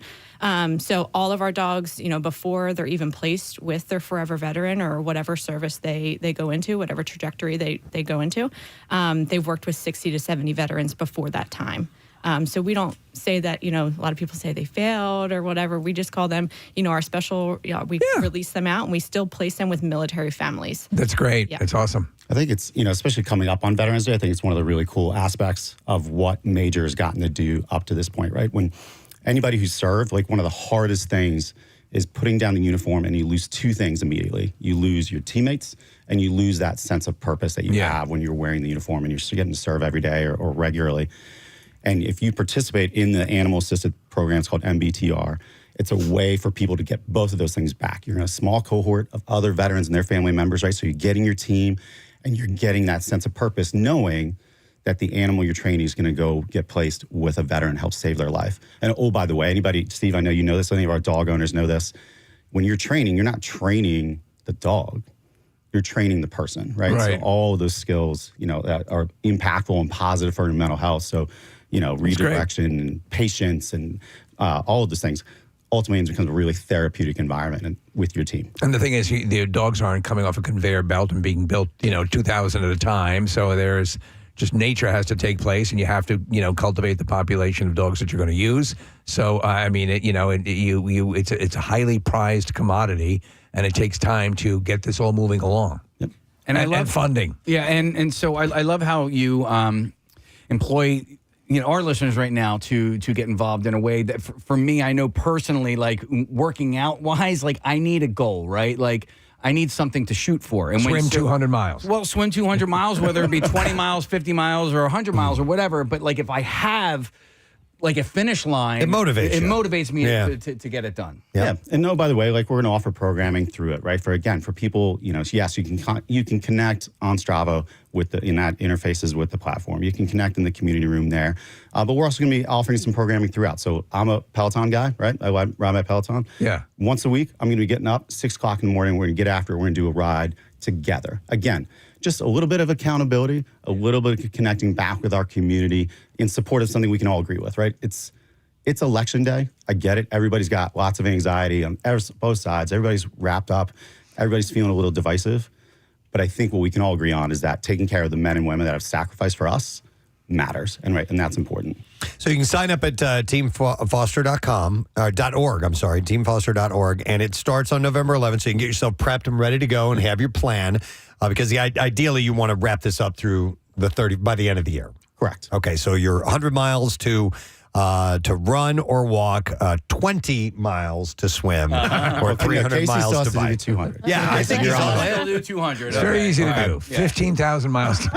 All right. 22 million miles to Teamfoster.org. You can sign up now. You can get the information. And if people would just want to donate, they can do that too, right? Of course. Yeah, absolutely. And there's plenty of opportunities to get involved, volunteer, and other capacities as well. So you can learn all about it there at teamfoster.org. Excellent. Good luck with the endeavor here. It's Awesome. great. Thanks You so guys much do for a having great us, work. guys. Thank you, Nick and Jennifer, for being here this morning.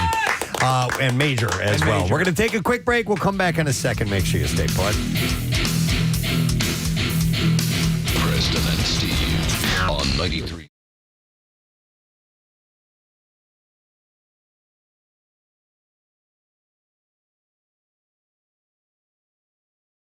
Is on that team, how to be your best at your job, how not to let others down because you have responsibilities. You have assignments on that team. But speaking of the best, I mean, I think a lot of people would agree that during the 80s, Tom Selleck had the best mustache, but I think you give him a run for his wait a minute now. Wait a minute. I gave him a run for it in his 80s. Okay. No, yeah, Tom, I know Tom's reputation not only as an actor, but as an actor with a mustache. Yes, it sets him apart. I got to give him props for it because that's a bush, man. That's a bush. Yours is the most rocking.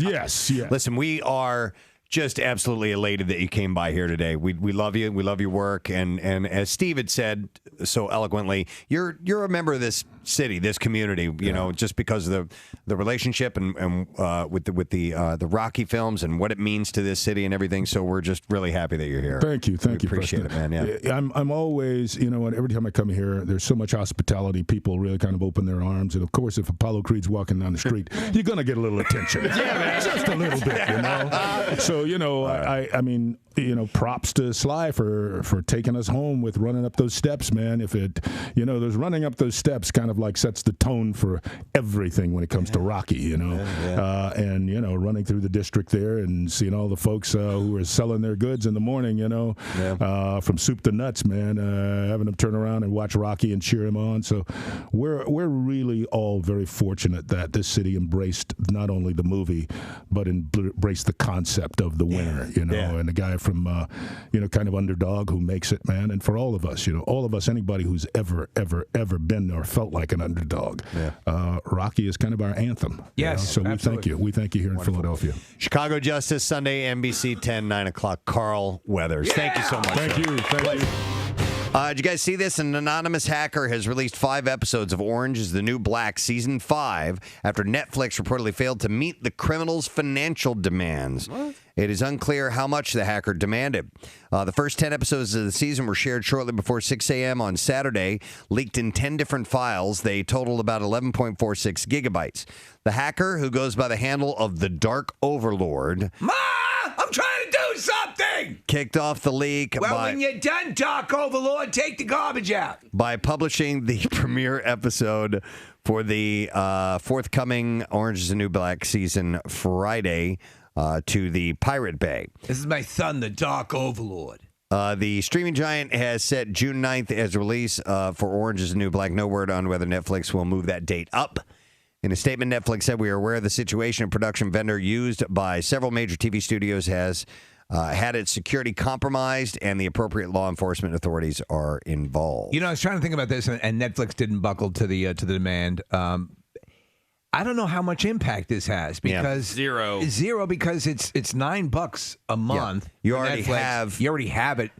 More than likely. So, and you're not going to watch it any quicker or any sooner than you would normally. So I wonder where the damage is really. Maybe in some people who aren't already subscribing, getting it, but it is what it is. I guess piracy still remains to be a really big problem.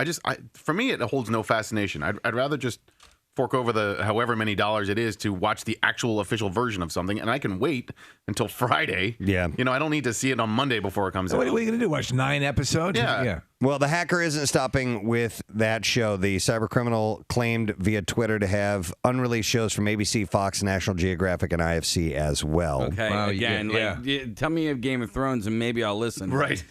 This is the Dark Overlord. I have your Capuchin Monkey special, and I will upload it if my demands are met. From National Geographic. Your special concerning the Watusi women of Puka Buka will be released to the world. If you do not yield to my demands, I'm the Dark Overlord. Capuchin Monkey. I know. There's the extortion there. In a message posted Saturday, the Dark Overlord wrote, "This is the Dark Overlord, your 1-hour special concerning FIFO, the zebra who can tap dance. Will be released to the world." The Dark Overlord wrote on Saturday, "It didn't have to be this way, Netflix. You could have avoided it. You're going to lose a lot more money in all of this than what our modest offer was. We're quite ashamed to breathe the same air as you. We figured a pragmatic Someone's gotten a little carried away with their Dell laptop. Yeah, we figured a pragmatic business such as yourselves would see and understand the benefits of cooperating with a reasonable and merciful entity like ourselves." What are you talking about? Come on! No. Yeah, you're it's illegal. Yeah. And by the way, Dark Overlord. Dark Overlord. It is a substantial fee and prison sentence that they're looking at if they're found and convicted. Yeah. I mean, on the consumer end and on our end, it seems like what? Okay. I agree with you, Nick. I mean, you already have Netflix. Chances are you already have it anyway. Netflix encourages you to share your passwords, for Christ's sake. And also, if you don't have Netflix, then you haven't seen the previous seasons of Orange is the New Black. care. So if you're going to release the 4th season, can you release the first 3 seasons as well? Damn good point. I got to get caught up on this. Dear Netflix, we are committed to releasing the 3rd episode of Lemony Snicket. If our demands are not met, and this is a good one, too. Oh, man, I hope the Dark Overlord lives here and is listening to us right now. That would be awesome. Dark Overlord. All right, anyway. You're such a dork. You dork. Try to extort Netflix! She's just in for a visit to say hello, and you know her from The Office and her many visits to Philadelphia. She's a Philly gal. Please welcome Kate Flannery. Hi, You act like I was back by the dumpster and somebody noticed me and dragged me in. Hey, what's up, everybody? Is that Kate Flannery out by the dumpster? Have her come in. So what are you up to now? Because I see you on a lot of, obviously you have the live performances. Yeah, Jane and I are still performing regular. I'm still doing the lampshades. Okay. You know, I don't know. I always feel like there's something I can't talk about. Is there you some- love that? I mean, know. It's such bullshit. But I'm sorry. I said The filthy mouth. Guys. Kate Flannery. I really, is there? How much Rolling Rock have you had this morning? If you went to Not O'Hara, enough. you would Oh my God! Well, at Archbishop Carroll, we didn't drink. No, exceptionally good human beings. I also do another show called Talk Show, the Game Show. Yes, that's I saw that that's coming up listed. soon. Yeah. So what is that? I think it starts this month. No, but what is it? It's a talk show and a game show. But so they make the celebrities compete against each other with questions after their interview segment. Huh? And no more stand up in stilettos. It's that's done. Yeah, that's done. Yeah. But Wanda Sykes is the producer of Talk Show, the Game Show. That's very cool. Yeah. She was actually there on site. I was like, "What are you doing here?" She's local. I know we talked about media. Yeah, and she's never has never been on the show. Been on our show. Yeah, she lives in media. Let her know. Watch your mouth, you. That fucking. No, I'm sorry. You're I'm getting so worse. trouble. I know. I'm so sorry, you guys. I will tell you Are this. there children It's listening? gotten worse. She just dropped the F What's wrong bomb. with you today? You tell me not to do something. The more my unconscious is just like, oh my God. Let's put it this way: we had Andrew Dice Clay in here and never had to do the dumb button once. I need some straps on my chair, like on the pyramid. Kate Holy Flannery, crap. 3 times. I'm so Nick is like, you're never coming back. He's shaking his head. It's like, this is it. Oh, we need a taser. Because that'll calm me down. We have to keep you here for a little while because there's some curses you haven't said yet. What are the 7 that you can't say I'm here? You know what? That list, by the way, that classic list, Yes. as legend has it, we've said it before, did not exist before Carlin created Are you kidding that me? list. There was the FCC had no set list of words, but once Carlin created that list, the FCC said, "Yeah, that sounds good. Yeah. Let's go with that." That's amazing. All right, so when you're not on the air, Yes. do you curse like a sailor? And how Well, does that go I didn't think so over? until I got here. Okay. No one blinks an eye in Los Angeles, where No. everyone is drug induced and on painkillers. Once in a while, I don't know. No, I don't know. I'm so sorry. I think I have not had enough sleep this No, week. we have many dumb buttons for just such. Now we're going to call it the Flannery switch. No. Mark it on the board right here. Oh my gosh! Hit the Flannery dad's gonna switch. Hit the kill Flannery me. switch. Oh no! I'm sorry, we had to Flannery out on that. Well, the owner of a sperm bank has been accused of secretly switching donor semen with his own in order to father 60 children. This has happened before. It has. Jan Karbat, who died at the age of 89 last month, has been accused by 23 families of using his own semen instead of the donors at a fertility clinic in Rotterdam. So what does he do? He puts the samples under cups and moves them around quickly on a table? He is also accused of tampering with the clinic's data and donor descriptions and allowing couples more than the allocated 6 children per donor. Bajorp Medical Center. Yes, Bajorp. Which closes in 2000. For all your family needs, think Bajorp. It closed in 2009 following reports of irregularities. I just love the word Bajorp. I do too. That's why. In fact, the dude put his own Bajorp in the cup. That's one of the reasons I put this early in the D file. Is Bajorp by any chance slang for semen? I don't know. It was one of Dude, that's too much Bajorp. One of Rotterdam's largest sperm banks in the 80s and 90s, Bajorp. Let me get a second cup.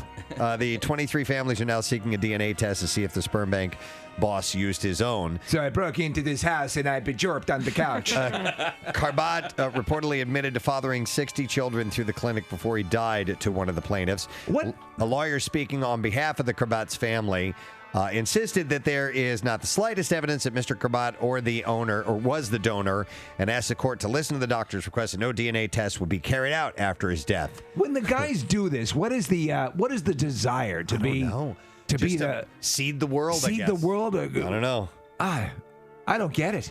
Bajorp. Bajorp. You know as they say. Yeah. Bajorp. Well, listen, our next guest is in for a visit, and the latest film that our next guest is involved in is called Interracial Cougar Cuckold Number 5. Wait, no, that's our Katie other guest. Morgan. Yeah. She's later on. I'm sorry. Different. I'm sorry. I was an associate producer on that film, but I don't take credit for it. No. Please welcome our friend Mike Birbiglio. Who's here? Hey, Mike. Hey. I'm sorry. Is that the name of her movie? Interracial Cougar Cuckold Number 5. AKA Don't Think Twice. No, you shouldn't. You show little reserve if you're if you're a cuckold. So yesterday, I told Mike that Katie Morgan was going to be in the same day as us, and he wrote back. He goes, "So we'll have 2 porn stars. Cool." No, but listen, Mike is in town for personal reasons and wanted to stop by and say hello. Actually, is it your My sister-in-law's law school graduation? Where's From she Temple. at? From Temple, yeah. Nice. That's Yeah. sensational. That's I'm in awe of people who complete law and too. medical degrees. Yes. Likewise. WMMR. All right, thank you very much, Kathy. We're going to do something that's kind of controversial now. That ain't controversial to me. Yeah, we're going to open up the phone and say, who you voting for? No, we're not. We're going to play. Here's what we're going to do. We're going to try a game, but I would like to, and in true Preston and Steve fashion, we're not ready for this. No, we're not. We're going to play Name That Cowbell. Yeah! Okay, so Steve has been wanting to. Steve is the only one on the show that liked this game. I am maybe the only one on earth, but I enjoyed it the first time. You were like saying, I don't know. I'm like, I like the cowbell game. Now, don't call yet, because here's what I'd like to do. This is a rub, and I didn't discuss this with you guys yet. I would like for a couple of you guys to play against each other.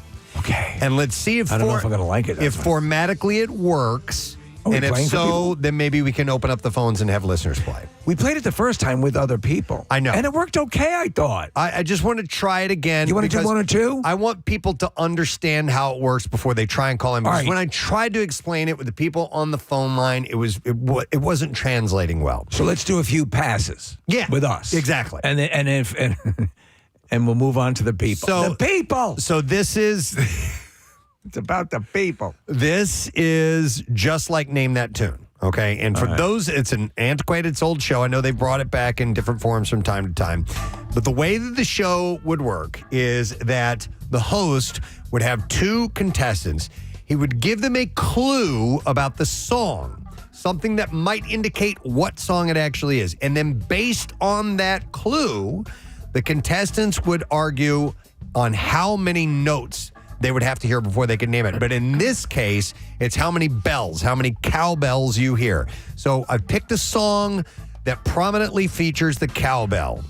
And I've also noted how many cowbells, hits on the cowbell, it would take before that's enough to establish exactly what the song is. So I'm going to put the limit number on each one of those. Right. I will give you a clue, and then we'll start between, let's say, Casey. I can't play it because I already know all the answers. Okay. All right. Yeah, because they're over here on this side. We'll play on this side. All right. Which order do you want me to go in? The order that you have on your paper there? Sure. Okay. All right. So between Nick and Steve. Let's try one. Okay. Okay. Nick is going to kill me on this, but I'll do it. I don't know. We'll see. Now, So remind you again, to you listening at home, the clue figures in a lot into how well you're going to be able to determine the cowbell song. So much so, if you're sharp enough, you might say, I can name that in 0 bells. Yes. All right. And then you can just try to answer it. And then the other person has to say, name that bell, right? I think 1 is the minimum, right? 1. Yeah. I'll name it in 1. I'll name it in none. And then the other person has to say, name that cowbell.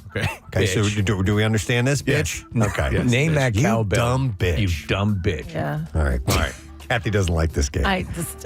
Okay. Listen, there are many things that she hates that are good in the world. How do we choose, though? Here's my only rub. How do we choose who gets to go first in the bidding war? Okay, I'll flip this bell. All right. You'll flip that. Nick. Fails. All right, Nick wins. All right, here we go. Here's your first clue. The hearing impaired cat took a picture.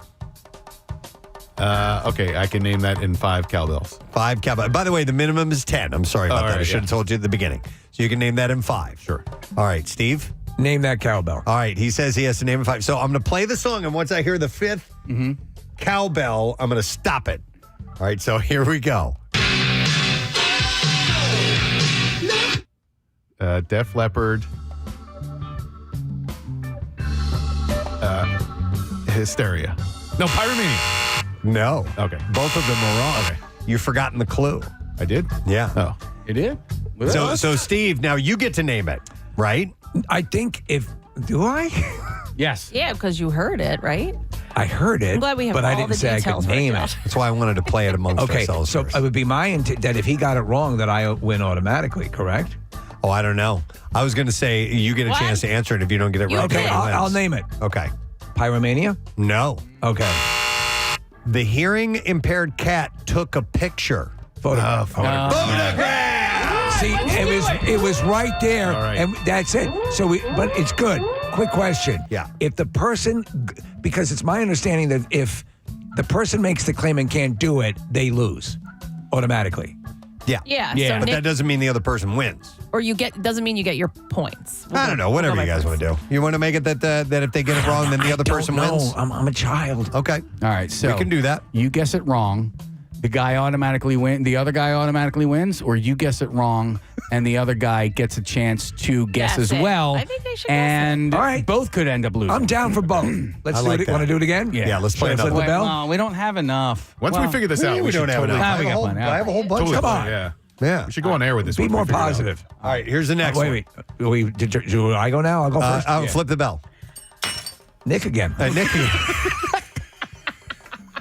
Okay. All right, perfect.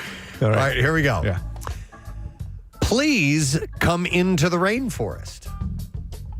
Please come into the rainforest. Yes. Okay. I can name that in 6.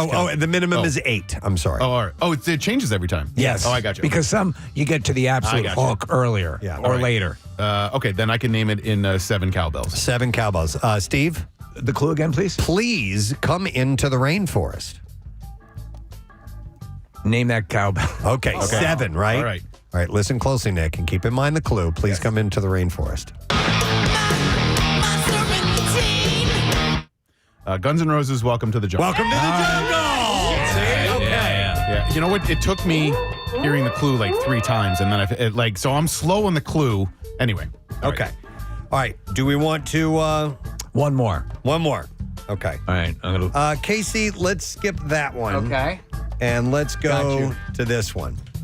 Let me flip the cow. Yeah, keep the... Nick. All right. I don't think the bell's designed for an I even don't flip. think so. I think it lands on the same side every time. Okay. All right. All right, Nick, here's your clue. Okay. Hey, Mick, what do you say we meet some ladies at the bar? 10. Wow. Okay. I can name that in 9 cowbells. Steve? Hey, Mick, what do you say we meet some ladies at the bar? I can name it in 6. All right. I can name it in 5 cowbells. I can name it in 4. Wow. I can name it in 1. Oh! Name that cowbell. Name that cowbell. All right, here we go. 1. I have to be very quick on this. Here we go. The Rolling Stones, Waiting on a Friend. No. Steve, you heard it, and you get a chance, you know? Honky Tonk Woman. Yes! And that's how you do it. The honky tonk is a bar. Mick Jagger. Meeting some ladies at the bar. Honky tonk woman. Do you think we got a good explanation to the people? Yeah. Gallery, what do you guys think? You think listeners might get it? Yeah. Okay. Okay. All right, we have I some- don't hate this game. The Biscuit Ladies and crew are here. You don't hate this told game? you! No, Okay. I had a Rousing. different vision of it, so good job. The only thing I hate about it is that I can't play. But I know. Well, yeah. Well, what if I were to hit you really hard and cause short-term memory lapse? I don't think.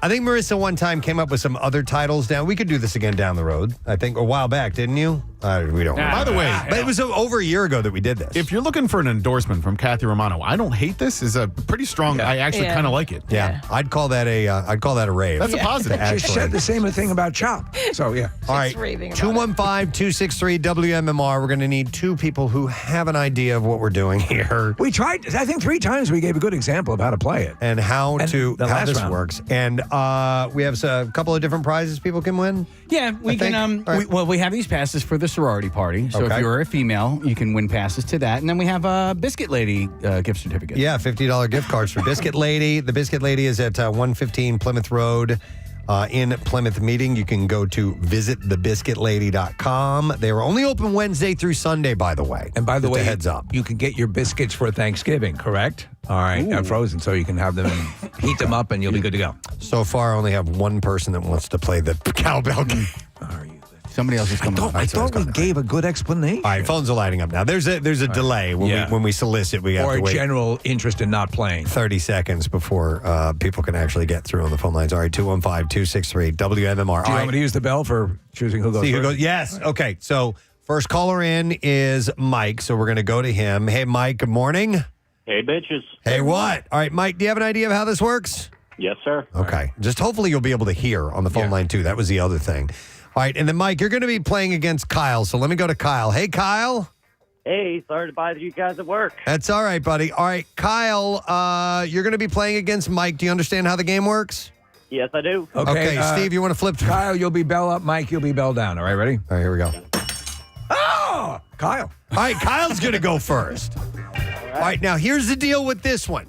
Not many bells in this particular intro. Okay. All right, but the clue might give it to you. So, Kyle, listen up. Here's the clue. I engage in my vocation for 5 days, and then I have 2 off. Let me give you that clue again. I engage in my vocation for 5 days, and then I have 2 off. I could do this right now. Yeah, so Kyle, how many bells? You only have 4 to choose from. You can only start at number 4. That's all that I have in this cowbell intro, okay? What do you want to do? All right. I can name it in 4. All right, and let's go to Mike. Mike? 0. Oh. All right, well, 1 is the Okay, minimum. 1. So, all right, so, and then, all right, you have to name that cowbell. You ready? Yep. All right, here we go. Just 1 cowbell, 1 ping only. Here we go. All right. Mike, Working what's for the weekend. Working for the weekend! Absolutely Now correct. we're playing the game. Yes. That's how you do it. Kyle, sorry, you do not win. We are going to have to let you go, but Mike is our winner. And Casey, what are we going to give him? Mike, you won yourself a $50 gift card to the Biscuit Lady. The biscuits at the Biscuit Lady are made completely from scratch by hand with only 6 quality ingredients. They bake everything fresh in-house daily. All right, there you go. So that worked out nicely. I told All right, you. So the clues. Once we did, Nick, I think we took a quantum leap forward in the explanation of this game. We win biscuits or anything? Sure, yeah, they're in the Acme Lounge. Go get them. Stick your face in that trough. All right, let's go to. We'll go next to. I think our next caller in was. Hang on, I got to see time wise. Who's been on hold longest? All right, so we have John, who's on the line. Hi, John. Good morning. All right, John. That's a good, Casey. Can you indeed hear me, or are you choking on something? Yeah, I can hear you. All right, very good. All right, John, you're going to be going up against Brian. Brian, good morning. Good morning. All right, Brian. You know how the game goes, Brian? I do. John, you think you got it? I do. All right, Steve, we're going to flip the bell. Yep. All right, who's John is going to be, is it Brian and John you said? Yeah. Oh, so John will be bell up and Brian will be bell down. Okay, go ahead. Okay, it's Brian. All right, Brian is going to go first. Brian, here is your clue. What Nikki is to Paris. I'll give that to you again. What Nikki is to Paris. And you have 10 bells. Did he just? Oh, there you are. All right, Brian, what do you think? Wait a minute. Is it not on there, Casey? It's not over here yet. Oh, 1 second. Son of a bitch. Hold a second. Stall. Vamp. Kathy, sing a song. Old. What's that? Old. Braveheart, right? Yeah. Okay, let's play a game. Let's play what movie line? Famous cowbells and Braveheart. You just did Red October. I did. One ping only. One ping only. Miss Ryan. Let's see. All right, Marissa's going to send it over. I need a cowbell! Ruminate on that for a second, Brian. We will get back to you in a moment. I'm sorry. I thought we had it over, Case. I was going down the list here. I will instead. She'll have it over in a second. Take a look at Here what. it comes. We got it. We got it. All right, this is it. All right, let me try that again. All right, Brian, what Nikki is to Paris? 10 bells. I can name it in 4. In 4. Wow. All right, John. Let's go 3. He's going to go 3. Back to you, Brian. Name that cowbell. Okay. All right, John, you have to name that cowbell. I'm going to give you 3 bells. Are you ready? Yep. All right, here we go. Okay. That is Queens of Stone Age, Little Sister. Absolutely correct. I don't get the clue. What Nikki is to Paris. Nikki Hilton, Paris and Paris Hilton. You were thinking the city, weren't you? Yes, I was. See, and I did that to throw you off a little bit. Oh, So, man. All right, so that means John's our winner. John, hang on the line. Here's what we have for you. All right, we're going to hook you up with a $50 gift card to the Biscuit Lady. Yay! Frozen take and bake biscuits are available for pre-order by clicking on the link in their Instagram bio, and their Instagram is @thebiscuitlady_Plymouth. Check them out online at visitthebiscuitlady.com or check them out in person. And they are located at 115 Plymouth Road in Plymouth Meeting. All right, Case, I'm going to go with the one that's at the next to the second down. Okay? Wouldn't you say this is markedly more successful than the first swing at it? Yes. Yes, see? Now people get it. All right, let's get another couple of callers here. Who's been on hold the longest? I believe we have Keegan is going to be up next. Hi, Keegan. How you doing, man? Hey, good morning. Gadzooks. Gadzooks to you, buddy. All right, you know how the game works? Yes. Just got to make sure. So hang on the line, and you will be going up against Michael. I have him. Hey, Michael. Hello. All right, Michael, you get how the game works? Yep. Okay. All right. Here, Steve, we need to Keegan bell up, Michael bell down. Okay, flip the bell. It is Michael. All right, Michael's going to go first. Michael, I have your clue for you, and let's see how many bells you think it'll take. All right, here's your clue. To commit homicide in honor of a moniker. And there are 6 bells. I'm going to say that again. To commit homicide in honor of a moniker. 6 bells. 6. What do you think, Michael? 4 bells. 4 bells. All right, we now go back to Keegan. Keegan, he says 4. How about you? 1 bell. 1 bell. Keegan, you get to name that cowbell. You ready? Yes. All right, here we go. 1 bell. Killing in the name of. Well done. All right, so Keegan's our winner. Michael, thank you for calling in, bud. We appreciate it. All right, hang on the line, Keegan. Here's what we have for you. Well, you have our final $50 gift card to the Biscuit Lady. Biscuits from the Biscuit Lady are the perfect side for Thanksgiving, your next corporate gathering, or for family get-togethers. Check out the Biscuit Lady online at visitthebiscuitlady.com. You can check them out in person in Plymouth Meeting at 115 Plymouth Road, or you can check them out on their Instagram at @TheBiscuitLady_Plymouth. May I suggest that you play that song when you have your first biscuit? Please. I don't think any song gets me more fired up than that song. All right, let's see. Casey, let's do... We ran out of prizes. Well, all we have left are these sorority party passes. All right, then, and I don't have any ladies on hold, do I? Mm-mm. So we're out of prizes? Out of prizes. We just want to play for fun? Okay. With us or them? Do we want to put them through that? I don't know. You know what? Why don't we save it until it means something? Okay. I want to play one more, though. Just with you guys. I want to kiss you, too. All right, one more. Everyone who is on hold, I'm sorry, but we have to let you go. Wait. Hold on. This just in. Hold on. We have automobiles to give away. No, you know what? We have something. We're gonna chuck in a $50 Nifty 50s gift card. Oh! Okay. One. One. All right, just one. This will be the last one. All right.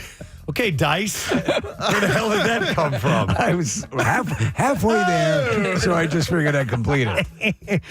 All right, let me see which one I want to do. Some of these. Okay. No. I just want to see which one I get to.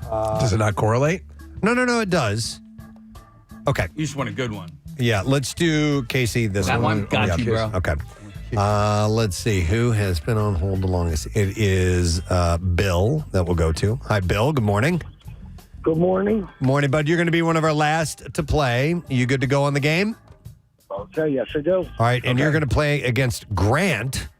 Is it on there, Casey? I'm looking for Hang it. on a second, Grant. Oh, so you guys just hold. Yeah, we got it. Hold. Okay. Hi, Grant. Are you there? Good morning to see you. Good morning, Itch. Thank you for talking like Bill Weston. We missed that. All right, do you understand the game? You understand the game, Grant? I do. All right, Steve, you want to flip the bell? Okay. Grant will be bell up. Bill will be bell down. Okay. Bill. All right, Bill, you're going to go first. Bill, here is your clue. You ready? Yes. Okay. The lighter than air ship has fun and not so fun. There are 6 bells, by the way. Again, the lighter than air ship has fun and not so fun. Bill, how many bells? 5. 5 bells. All right, we go next to Grant. Grant? I can name that in one bell. In one bell, says Bill Weston. Okay. All right, Grant, you get to name this bell. Listen closely because I'm going to play it for you. Here we go. Okay. Dublin, good times, bad times. That's correct. Very well done. Hang on. Grant, we're going to set you up. Bill, sorry. You're out of there, buddy. All right, Case. All right. For you, Grant, you have won yourself a $50 Nifty 50s gift card. Now, Nifty 50s has a Preston and Steve inspired milkshake called Gingerbread Blast. You can order it before December 4th, and a portion of the proceeds will benefit Camp Out for Hunger. Find a location so you can order one at nifty50s.com. All right. Now, Thank you. something pretty cool. On July 4th, 2000, I saw Fish in concert, and they played Good Times, Bad Times in the encore. And they actually had fireworks do the cowbell in the beginning of the song. Oh, really? It was like, ba-bap-boo, ba-bap-boo. And then they went into the song. I was like, that was pretty cool. That would have to be meticulously timed. Very, very meticulously timed. Never heard of that before. Wow, interesting. So what do you guys think? Think this will be Chuck's favorite segment ever? Well, I think he's going to give it a best improvement and penmanship. Okay. So I think so too. I enjoyed it. Yes, I think it went well. I've not been wrong. I was right at the beginning when I knew it had potential, and I think it's proven itself. The hardest part is coming up with the clues. And so I sat down and made those myself. I thought waiting was the hardest part. No, waiting is not the hardest part. Are there a ton of songs to choose from? Not many. Okay. That's the thing. I tried to find ones that had isolated cowbell with nothing else, and I had a really hard time. There are not many of those, but there are plenty of songs that do have cowbell in there. But you hope that the clue is enough to let you give Lonnie, you an the idea. Cowbell King, only had one hit. One hit, and that was it. That was it. By the way, I think next time, we do. Flutophone? No. But we could actually flip. We have a cowbell. Oh, there we go. So we could flip this. Oh, there. And we could put A or B on either side. Right. And yeah, it flips. It's more linear than my bell. And it ties in with the name. So, but any bell in a storm. That's true. Yeah. That's true. I think we should take a break. Yes. So we are going to do that right now. A reminder that it is indeed Tattoo Tuesday. So text word tattoo to 39333. We are giving, I said three. We are giving away a $350 gift certificate for Floating World Tattoo and Piercing by the end of the program. We'll take a break and be right back. Stay with us. Preston and Steve. I continue to disappoint my parents year after year after year by not doing something like that. But you went to good on her. Georgetown, That's right? wonderful. I did. But then I didn't. Yeah, I didn't. Were you expected to go into law? I think I was expected to do something that was financially sensible, and I didn't do that. But my dad came around eventually. Yeah. I think when he saw me on Letterman, eventually he was like, oh, okay, I get it. I feel like a lot of comedians have the same story. Their parents finally came around. Yeah, they come around eventually. Yeah. But yeah, you ultimately you realize when you have a kid, you're like, oh, you just want the kid to be okay. Yeah, right. Yeah. You just want the kid to be like okay, and then being a comedian doesn't seem okay. No, it seems like it's a life of. It seems like a downward spiral. It's out of the realm of what you. I think most And parents often it classically is. want. Yeah. To be clear, Did you get cred with the parents with the grandchild? Oh yeah, Yeah, all that's they a home want. run. Yeah, And it's all okay. That's all they want. Yeah, I have a. Yeah, so I have a daughter now, and I had a lot of trepidation about. Preston was saying when I walked in, he was like, "Oh, you look skinnier," and I'm trying to lose weight because I'm like, my body's a lemon. I went to.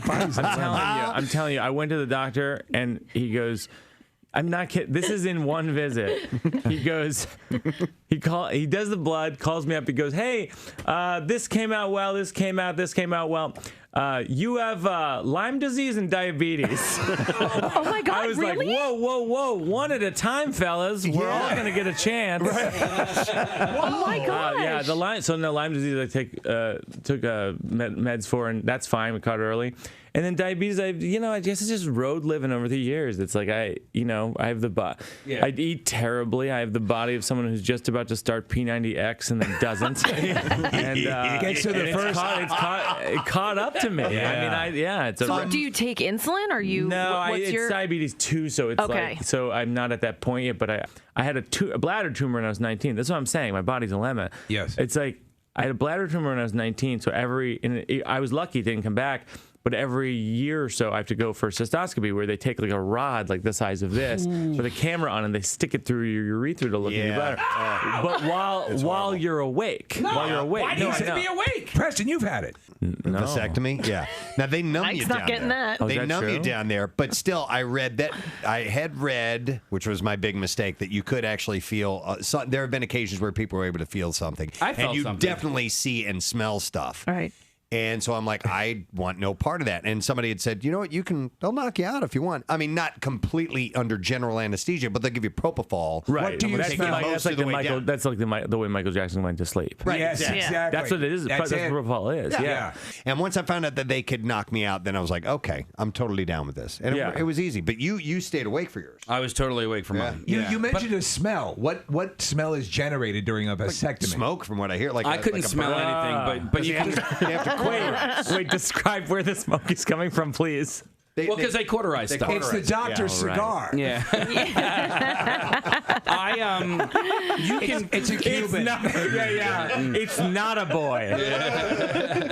Yeah, they hand out anti-cigars. They hand out cigars that say "No more babies." I wanted to ask you about non-medical stuff. Sure. And basically, like this sort of this career path that you're on now is fascinating to me because we've known you for a long time, and now I see you just popping up everywhere. And you're a producer on Crashing. You show up on late night talk shows all the time, and I follow you on Twitter, and it's like, hey, Burbiggs is doing Kimmel, Burbiggs is doing Fallon again. Are you surprised at that at all? Not that since you're 11. Are you as like you are? Yeah. Are you as incredulous as we are I was going somewhere with this. about that development? And then Nick pulls off a mask and it's Todd Glass. Here's why I asked that. Your career has been the most steady rising career I know about in comedy. Because some people, they shoot to the top and then they're selling out stadiums. But your success is I love your success. I love seeing it, but it's been slow and steady and consistent. Thanks. Yeah. No, I feel extremely lucky that that's been the case because I've been able to make, and I think that people who follow me notice this, I've been able to make the stuff I want to make as opposed to being able to try dancing around and trying to make people in the business happy or make Hollywood happy. It's funny when the people say stuff like to me on Twitter sometimes, like, you Hollywood liberals. I'm like, I don't live in Hollywood. I'm not part of like any like cabal of Hollywood. I live in Brooklyn with my wife and daughter. Like, I'd make everything outside the system. I directed 2 independent films, and I've made like 4 comedy specials, and they're totally separate from the business in so many ways. But so thanks, yeah. When you tour from city to city and you come into Philadelphia, you have to pay because you're getting paid. You have to pay a city wage tax, right? So how does that work when you're working in several different cities throughout? This is the most technical question. Yes. Yeah. He just started part-time for H&R Block. So These are questions that Wesley Snipes and Willie Nelson should have asked years ago. I file in like 27 states. No kidding. My accountant is a close friend. Oh my God. No, I mean we spend so much. My brother Joe runs my company, and America's Guest. Yeah, America's Guest, Joey Bag of Donuts, and my and our accountant Elliot does our taxes, and we do quarterlies. Literally, recently we talked about maybe we should do monthlies. Like, it's so much taxes all the time. But yeah, I think I file in 27 states. That's just crazy. So. Yeah. You'll be back in town in November, so we'll see you when you're going to be playing the Merriam Theater, and we'll make sure everybody is aware of that fact ahead of time. But listen, it's great to see you. You too. Thanks for coming by, man. Thanks Mike a lot. Birbiglia. I wanted to bring this up. I know it's nothing that Kathy agrees with, but pubic hair is becoming more popular. Aha! I knew it. Yes. Amongst the owners of said pubic hair, or the people who encounter said pubic hair? The people who want to see said pubic hair. Aha. New data from the porn site RedTube. RedTube, never heard of it. Reveals that the bush is back. The bush is back. That's right. Do you shave your bunghole? Come on. I have to ask. I don't do that. I mean, because some people have hairy. No, how would if we're talking pubes, there's a whole other side to that cookie. How would I even do that? I mean, You lay reach on my around. back and put my legs behind my head. Well, I mean, the question is, do you have a profoundly hairy ass? No. Okay. No. Then it's not an issue for you. No, my ass is not hairy. Okay. I'm good. But is your Bunghole? Go ahead, say it, man. Kathy has some information she wants to get. Do you have a hairy butthole? Do you have is your actual butthole hairy? See, I think you. Does it look like that thing that almost swallows up Luke Skywalker on the desert planet? Does it look like that? Yeah, that was my question. What's that thing called? Sarlacc? Sarlacc pit. Does it look like the Sarlacc? Does it try to pull Lando Calrissian in? Yeah! Can Manthe ask that, please? Can I ask you something? Do you have a hairy butthole? Just asking. Is it like tendrils that stick out and grab you by your feet until, I don't know, later somebody throws you a lightsaber? I don't recall the Sarlacc having any hair, and we need to pull up the picture. Oh, they look like tentacles. Yeah, but it's just the tentacles coming out and the teeth and everything. Don't ruin this, Casey. Anyhow. Don't disturb our groove. Anyway. Yes. So, no, I don't. I don't have a hairy butthole, and I don't. I mean, if we're being clinical, we have to ask. To the senator from Arkansas, no, I do not have a hairy butthole. Thank you, sir. It took a lot of courage, Mr. Comey, to admit that. Oh, dear God. Listen, you might not have an overly hairy butthole, but there's hair back there. Everybody's got hair there. Yeah. So take It's it off. called JRBH, just right butthole. Do you guys get lasered? Yeah. Do guys? Possibly. Guys do. So. I do not. Yeah, I don't. There's your sphincter. I don't care. Is that what that? That's the Sarlacc pit. Yeah. You got to watch Jedi, Kathy. I thought it was a person. All right. What? No, my question was more about the Sarlacc. He's distracted. I'm glad that you Casey, off stopped air, yourself. I have an interesting fact to tell you about the Okay, toilet thank you. Yeah. Well, we can go there if you want. I don't care. Man. Well, when we were I'd in rather talk California. about buttholes. Did you see? Did you see a? Jesus, who are you? Well, now we're gonna get into this crap. We've unleashed the beast. When we Wait a minute. I just want to point out, Kathy would rather talk about buttholes than Star Wars. Well, here's the deal. If given a choice, Yeah. Okay. I'm gonna go butthole. She's gonna go butthole. You brought up the grooming, and I think that is. I think it's just something that is a universal topic that people consider. Yeah. And so if you're talking about the front, you have to talk about the back. You agree with that? Yeah. I'm with you. I mean, maybe we can put up a Twitter poll. Sarlacc or buttholes? All right. Anyhow, I think it's nice if a woman tends to her area, and but just don't get rid of it all. You don't like the hardwood. You like a little bit of carpet. I think it's nice. I think You know it's, what? I need a table saw sound effect. Something like that, Marissa. Okay. You can get that for me. All right. So anyhow, RedTube had revealed this: the most likely to seek out videos that have the hair are the over 65 crowd. I want to see a really nice bush. And can I get some sponge cake and some cream soda, please? And then a very hairy bush. My evening set, hot spit. Boy, old people are fun. I like a piece of angel food cake, a cream soda, and a big hairy bush. We have we need some music out of like the 1940s And some like jazz, jazz some or something like that. please, for my knees. My recollection of my high school career is a lot different than what it actually was because my mom brought me all of my report cards. Okay, and what was your recollection? My recollection was that I was not that bad. Okay. You know, I was above average. And what's the reality? The reality was I was about average. Okay, and all right, yeah, and so grade school report cards. Go figure. You got graded on conduct. My conduct was always pretty bad. Unsatisfactory and stuff like that. Do they still with the report cards? Do they still include teacher comments, or has that been excised from? It depends on what grade they're in. Like in high school, you're not going to get teacher comments.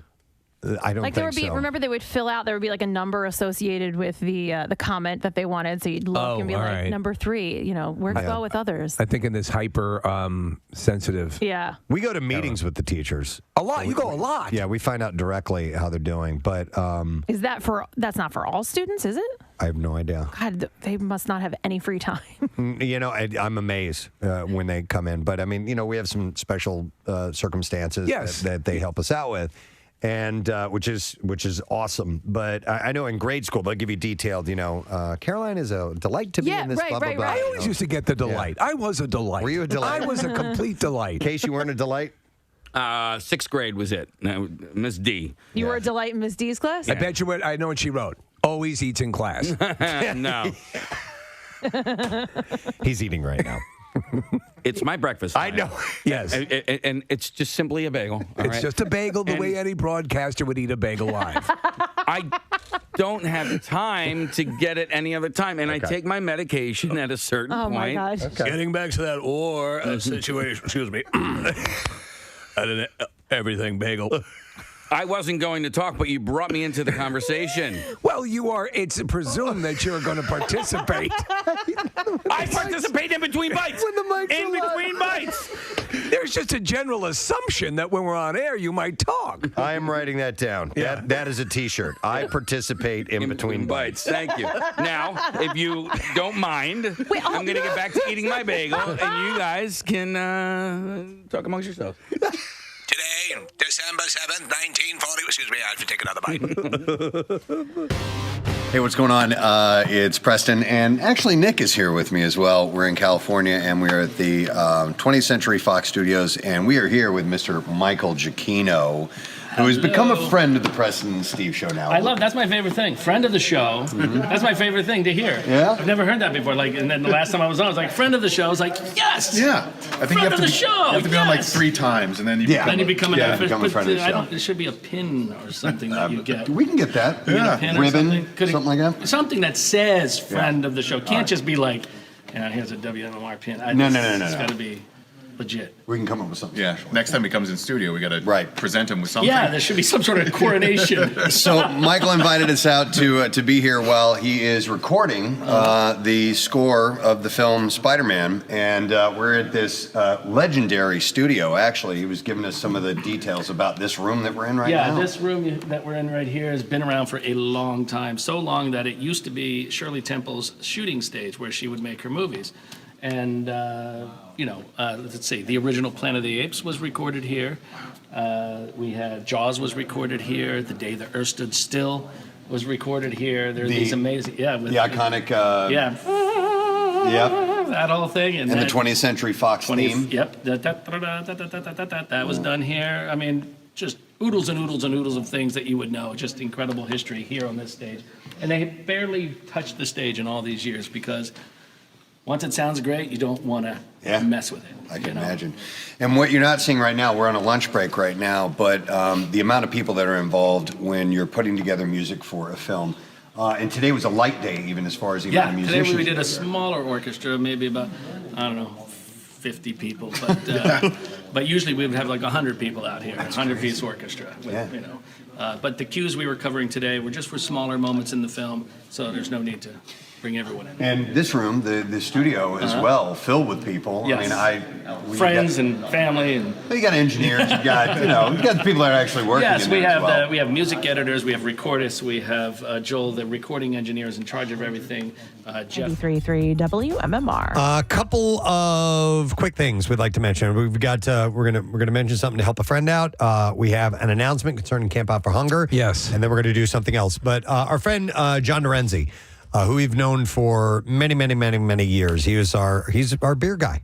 Yeah, he's our beer guy forever. Now he's our wine guy. Yeah, you pointed out if you've been to any one of so many functions over the past 20 years that we've been involved with, chances are he was the one behind putting it all together. Yep, and John has been in need of a kidney, and he needs a donor, and it's been over a year that he's been trying to find someone to donate. So we just want to reintroduce that information for those who may not be familiar, and maybe you know someone who is interested in doing this, or you yourself would like to get tested to see if you're a match. But he's one of the best. He's one of the greatest, and we want to help him out if we can. And even if you do get tested and you're not a match, you can still donate, and then it bumps that person that you're donating for up on the list, and it gives them a better chance of receiving a kidney. And you have someone on Her Story, the show that runs on MMR on the weekends, that someone who is a living donor, right? Yeah, she was a living kidney donor. I just spoke to her. It's the latest up on the website. It's the latest podcast. Her name is Janelle Gable. And yeah, she was a living kidney donor. Her really good friend from third grade got some sort of kidney disease. And she immediately was like, well, I'm going to get tested. She got tested. She was not a direct match with him, but she still donated her kidney, which then gave him a better chance. He then got a kidney. They actually went in the same month to both of them to have their surgeries. And so she donated in his name, which gave him the opportunity to then get a kidney. And John was actually close. It was like 90% of the way through, and there was some sort of sticking point that they could not budge on. But I mean, he could. It was within grasp. I think it might have been like kidney stones or something like that. Something fairly manageable, but they have guidelines in it, and it was like that close. And there are organizations you can go through that will help you with this. Obviously, help you with the process, but also help you in finding out if you're a donor and how it works if you're. Finding out if you're a match and how it works if you're not. And speaking to that, Kathy, John Dorenzi, our friend, has changed his approach. So he's now doing it through Penn Medicine, and there's a website you can go to see if you can donate at all and maybe match with John. It's penntransplant.donorscreen.org, penntransplant.donorscreen.org, and you can fill out that application if you're interested in making a donation. I was at Penn one time, Nick, when a donor was coming in, and it was like a celebration. It was so wild to see this that the doctors came out and they were all, because it's such an incredible gift. Yeah. And to see it happen, it was actually like a very positive thing to witness. Yep. All right, so we wanted to throw that out there. And we also want to mention this is a bit of an announcement concerning the Camp Out for Hunger. which, of course, is going to be happening December 2nd through the 6th at Xfinity Live, Wells Fargo Center Complex, right next to Xfinity Live. We will be doing some things inside Xfinity Live that we are working on. We had mentioned already that we have the Nifty 50s Gingerbread Blast milkshake, and a portion of proceeds go to Camp Out for Hunger. And this is great for every single person who donates food to the Camp Out for Hunger. You can get registered to win a trip to spring training, courtesy of PhillySportsTrips.com. Wait, aren't we going on that trip as well? We are going on that trip, and you can join us, the Preston and Steve Show, at this event. We're doing our live broadcast from the ballpark, and then we broadcast live the next day, and we'll have some stuff going on. So there's another incentive for you to join us for the Camp Out for Hunger, and anybody who donates can sign up for this and get registered to win a trip to spring training with PhillySportsTrips.com. So keep that in mind. I also want to mention, besides baseball, which is a wonderful thing to entice you to come out, that there's some car stuff going on. And the Philatrunk Camp Out Car Show is going to be happening November 17th. So this is well in advance of it. So this is a big event. And in order to reserve the lot and have the space and make it happen. In the past, we used to kind of do it. We did it, Jeff Walton and the gang would come down while we were doing the Camp Out for Hunger. Yes. And it got so big that it was too cumbersome for the Camp Out for Hunger. Then Jeff decided to have a show the day before the Camp Out for Hunger started. And it probably would have been able to do it, but we had to move things because of all the sporting events and concerts and stuff that's going on at the complex down there. So that's why we're doing it on December 2nd this year. So Jeff and the gang are having the Philatrunk Camp Out Car Show November 17th at the Wells Fargo Center parking lot. Registration is mandatory. It is open now, and there were thousands of cars last year. They blew the fences off the place. Yeah. It becomes not only this wonderful charity event, it becomes basically a super huge car show. If you are a car aficionado at any level, you will not believe the turnout to this thing. It is amazing. So the information is available at WMMR.com/campout. You'll find out all the information that we have available as of now for that. And then we're planning things like food trucks and fireworks. Yes. And a few other little surprises in the works. We were talking to some people yesterday about day one, what's going to be going on in the tent. Very exciting. So we will we'll reveal that information when it is all confirmed and available for you. So just make sure you stay tuned for that. But all that information that's available right now, WMMR.com/campout is where you get it. I think it's time for Totally Presbo. Totally Presbo. Hi, Presbo. Thank you. Where the hell were you? I can't do it without getting. Kathy, you and I have a method Our lovers. that we use. Don't freak her out, please. You and I have a method for falling asleep. Yes. It is the 7-5-4 method, I believe, right? Wait, and meanwhile, mine's 478. All right. It's numbers. What is this? It's three different numbers. It's the Hold way on, up. I'll- Yeah. it's- What do you open up a combination lock? Yeah, I think it's it's breathe in for 4. yep. Hold 7. And then breathe exhale out for 8. Well, when do you swim 200 miles? You don't do that. That's for the other thing. That's for the Team Foster charity event. So that thing, it works. It totally works. For some people. Repeat it again. So you inhale for 4 seconds. Deep Okay. inhale through your Right. nose, I think you're supposed to do it. Yeah. Hold your breath for 7 seconds and then slowly exhale for 8. It slows your heart rate down. Okay. When you're doing it, you're like, this isn't working. This is dumb. And if you do it like 6 or 7 times and then you stop and you just hang there for a minute, next thing you know, you're waking up the next day. I'm going to die. Now, here is another technique that I read about, and it is from meditation coach Emily Kessler. And this works for me. I do a different version of this, but I wholeheartedly believe in this method as well. So she shares what she calls a really strange and weird hack for sleeping that sounds like it makes no sense, but she claims it has helped her and literally everybody else that she's told to do it. So here's what you do. When you're in bed, you're having difficulty falling asleep, you take some deep breaths, and then after that, and I'll probably do the technique that we just mentioned, then you start to visualize a house that you know well, but not your own, not the one you currently live in. A house could it be like a TV house? No, it's one that you had to have been inside. Have been inside, okay. So you visualize yourself walking into the house, and around each room, noticing as many details as you can. So Kessler says she imagines her grandmother's old house. Hi, Grandmom. It's good to see you. And she said, I've literally never made it upstairs to the house. Oh, because she falls asleep. She falls asleep. Well, So, it's a ranch. well, yeah, there's no upstairs at all. So Rex Isap, a sleep expert, said that while this hack might not work for everybody, he liked that it used visualization. Hi, Grandmom. So my version of this is, and I've told you guys this before, and it works because when I will go through every shot of my last round of golf that I played because I can remember every single shot that I've made, and I very rarely will I ever make it to the back nine. Can you give me a list of your shots so I can use that when I try to go to sleep? Yeah, please. Okay. I'll write that down and send it And then over. Preston bogeyed. I can't believe you even make it to the 9th hole. Yeah. Wow. Yeah. But sometimes It's I golf. don't. It's golf. See that? Well, I don't golf, but like to me, like are you thinking of it in like your best game ever? Oh, no. Just the last one I played. That's what I mean. Like that would stress me out. I'd be like, I really made a mistake here. It would though. Like I don't know why. Okay. It would not make me. I think for him, he is in a very zone. much a zen place. Yeah. What gives you zen when you're doing it? And I think that's what you're looking for. Yeah. So, I mean, I understand why that works, but the whole house thing. So, I actually for years since I was a kid, when I couldn't fall asleep, I would visualize, and I think maybe my mom told me to do this, a white room. So, a room with all white walls With black curtains? No, and nothing in it. So, like you're almost thinking of nothing. Okay. But That's it's something interesting. because it's a white room. Well, but I still do it, and it works.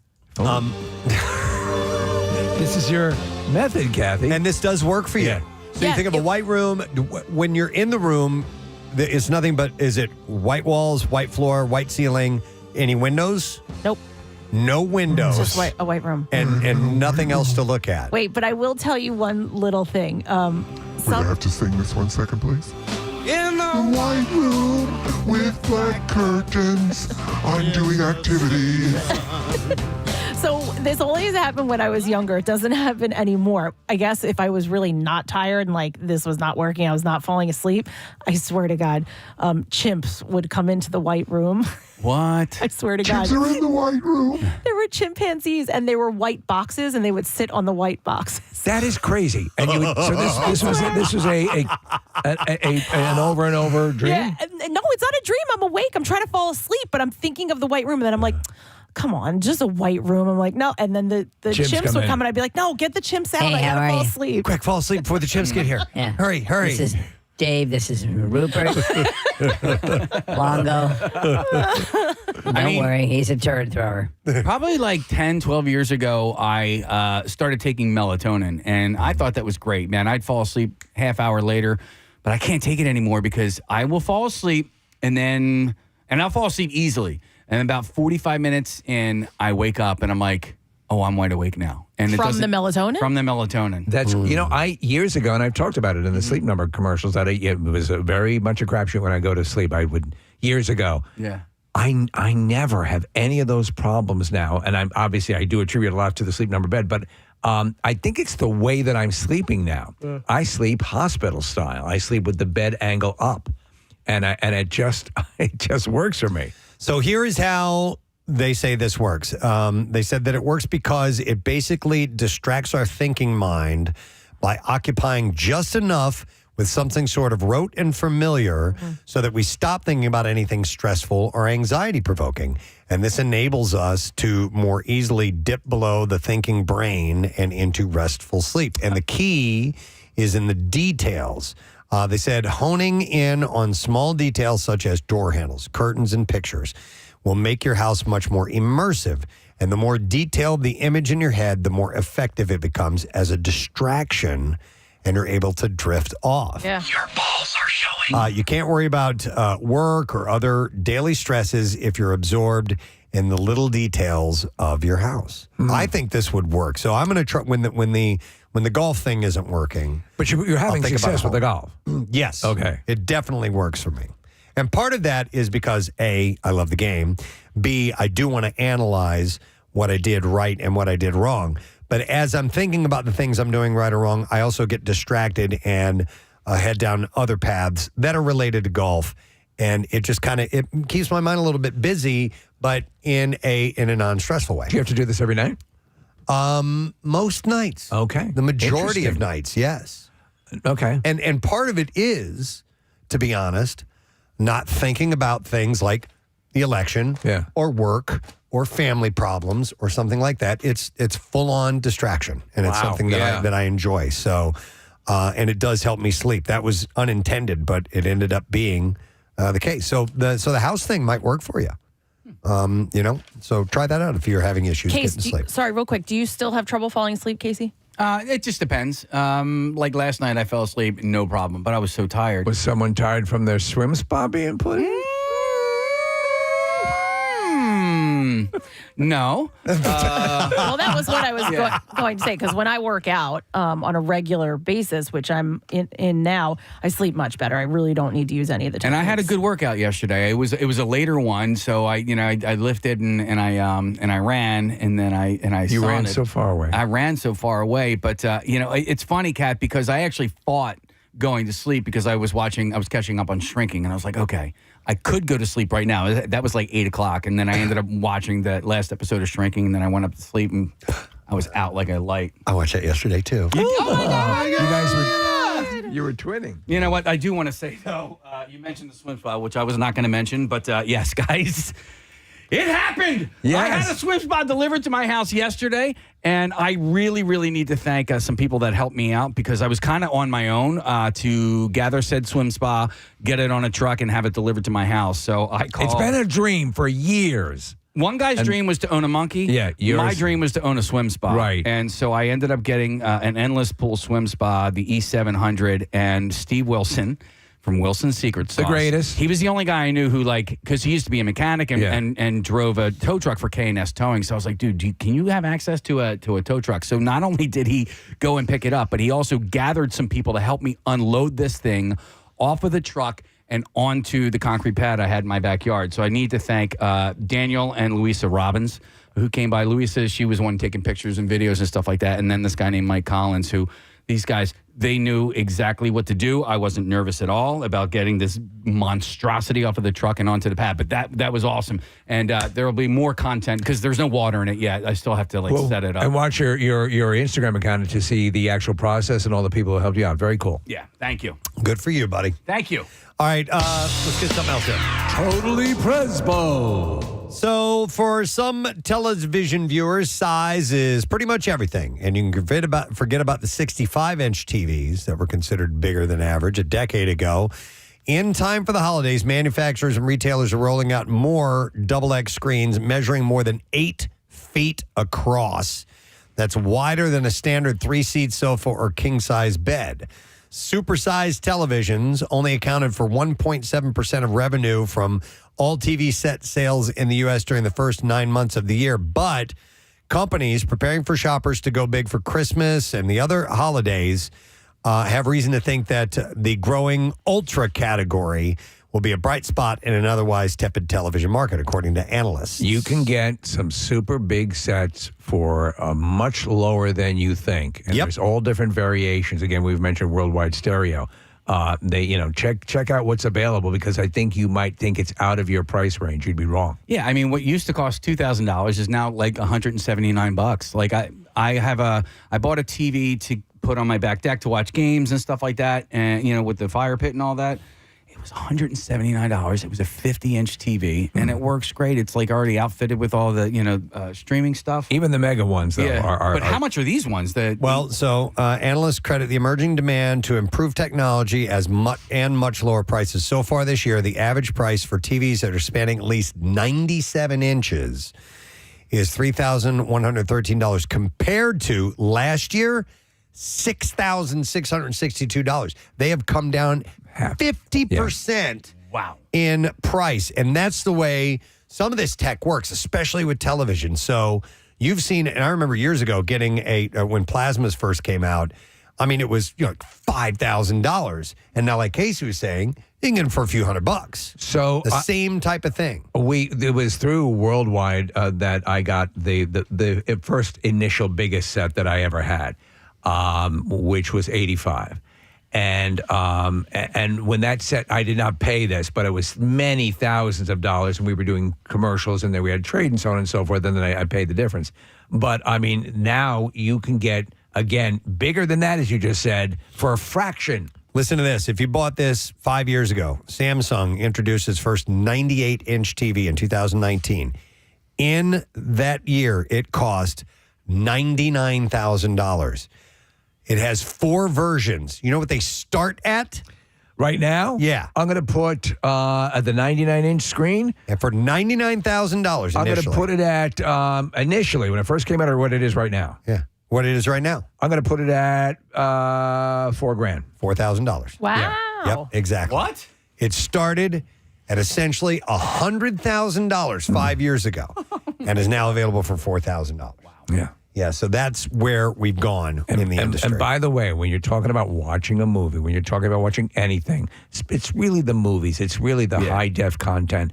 The immersion is amazing. It makes such a difference. You've seen my media room setup. Yeah. And it's that would have been there would have been no way I could have afforded that years ago. And now it's absolutely within reach, and it's within reach of a lot of people. And used stuff as well. Yeah, the company's still making money too. Yep. I mean, they wouldn't sell it for that if they weren't going to make any sort of profit of it, right? Damn Skippy.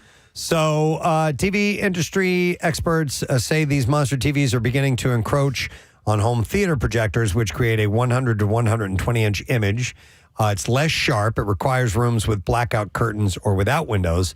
But now they're going to start, getting into that over 100 and 120-inch TVs. But here's the thing. When they do start to get into that size range, before you buy, they highly recommend to make sure that it will fit in your house. And to get it through the door. Its stairwells and entry halls are large enough to accommodate delivery and installation. So you need to be aware of that. So I have the biggest screen in my house is a short throw projector, which has to be about a little under a foot away from the wall, from the screen. And I can go up to 150 inches. That's crazy. Yeah. For like a 12-inch, because you're this far away from the screen, under like a foot. And you'll get a 150-inch screen. And it's super bright and vibrant, but you do have to have a little bit more of a light consideration. Yeah. I could have it but with a regular TV, if you have light beaming in from windows on a regular TV, it's going to be a problem. Right. When I got a projector, and I used it actually on Halloween. I projected Halloween movies on my on the wall of my house, the outside wall of my house. But I had to wait for the sun to go down in order to actually be able to see anything. And then I think I was like 12 to 15 yards away from the wall of the house in order to get the screen that big. Right. Now you only have to be 12 inches. That's amazing. Yeah. And then there are things called ambient light rejecting screens, so that it's only really taking the light from directly below the screen. All ambient light is being diffused.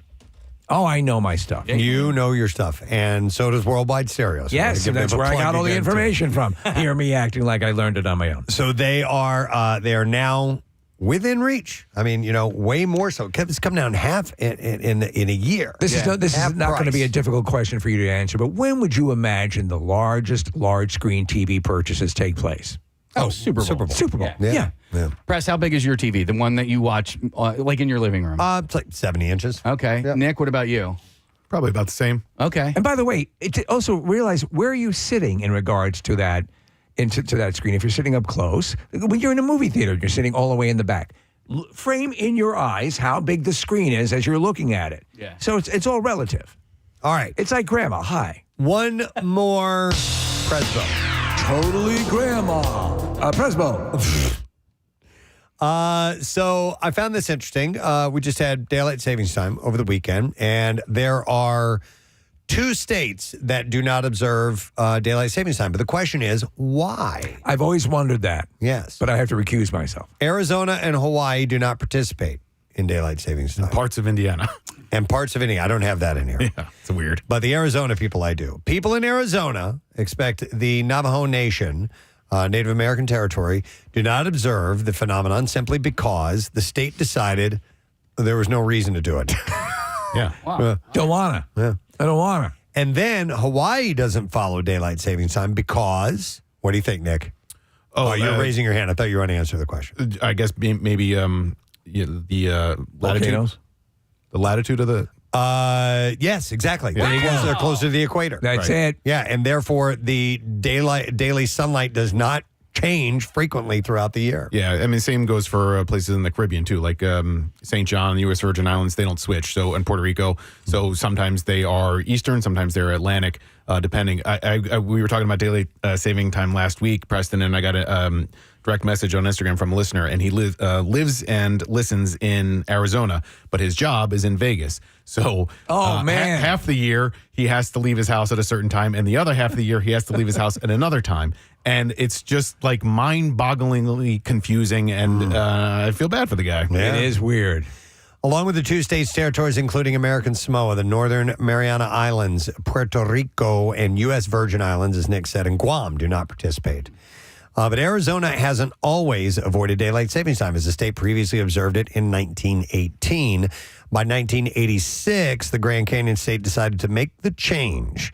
The legislature found that the state needed to preserve daylight so that its deserts could consume more energy during the treacherously hot summers. Time zones in the U.S., and I didn't know this. Do you know why we have time zones? No. Why they even came up with them in the first place? Because in the mid-19th century, it was a way to accommodate railroad schedules. Oh, all right. According to author Michael Downing, the reason the clock changes at 2 a.m., I just always thought I never even considered why it was 2 a.m. My perception was they picked a time where they presumed most people would be asleep and not, Yeah. Yeah, it was because that was when it wouldn't interrupt the least amount of train travel around the country. So it all had to do train, right? with the trains. Yep. So in the mid-1800s, it actually made sense. Yes. Right. Yeah. Now So what it doesn't? What time zone is Isla Nublar in? That's a fictional island. Oh, that's from a Jurassic fictional Park. island? Yes.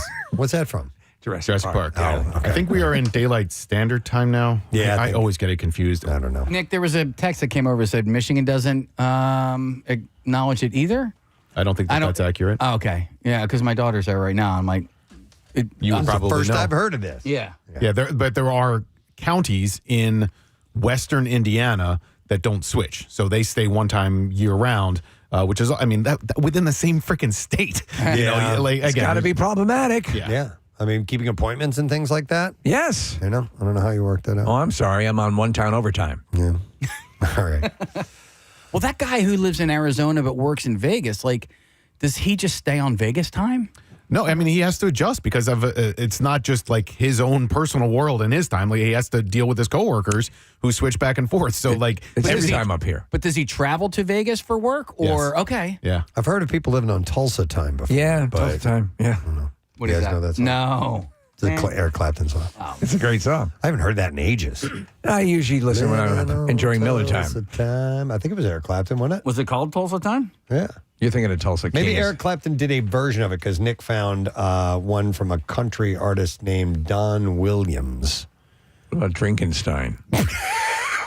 Living on Drinkenstein. You're right. On Clapton's Crossroads record that came out in 78. Okay. He covered it. All right. Very good. All right. I think that's enough of this chit-chat, this rigmarole. Bye-bye, Jed. Totally Presbo. All right. We are going to take a break, and when we come back, we got Bizarre Files stories, plenty to share. And don't forget, it is Tattoos Day. Text word tattoo to 39333. We'll see if you win by the end of the program. We'll be right back. Preston and Steve. There's over there. We have, some people from Marvel who are here. Just, one of their lead music editor, and we have everyone. The whole gang is here, and then plus all this. Is Spider-Man a pretty easy character to write for? Pretty easy franchise to write for? Not really, because they've made a lot of Spider-Man movies. Yeah. So you're a little thinking like, all right, well, I don't want to do what was done, and this is a whole new sort of approach to the character that they're taking, which is much more in line with what the original comics were. Right. High school kid, bitten by a spider, the whole thing. And the nice thing is it's not a full-on origin story. Right. So, but we all know who Spider-Man We've is. seen it. And we've had it a couple of times, So they're able to just kind of get into the movie and have some fun with it. And the kid, Tom I call him a kid, but Tom Holland, he's incredible. He is just such a good Spider-Man. I think everyone's going to love him so much. Another Brit playing an American character. Yeah, by well, the way. they got amazing actors over Yeah, there, right? it's true. Come on. Where are Benny we? Hill show. Right, I mean, yes. this guy, it's all. The list starts there. Yeah. So where are we in the movie making process with Spider-Man: Homecoming? They are still. They're still editing slightly. You know, now from now on, I think there'll be maybe the picture will change slightly with trims and different things like that. But what they're really working on now is finishing all the visual effects. Okay. Getting all of that stuff as you saw today.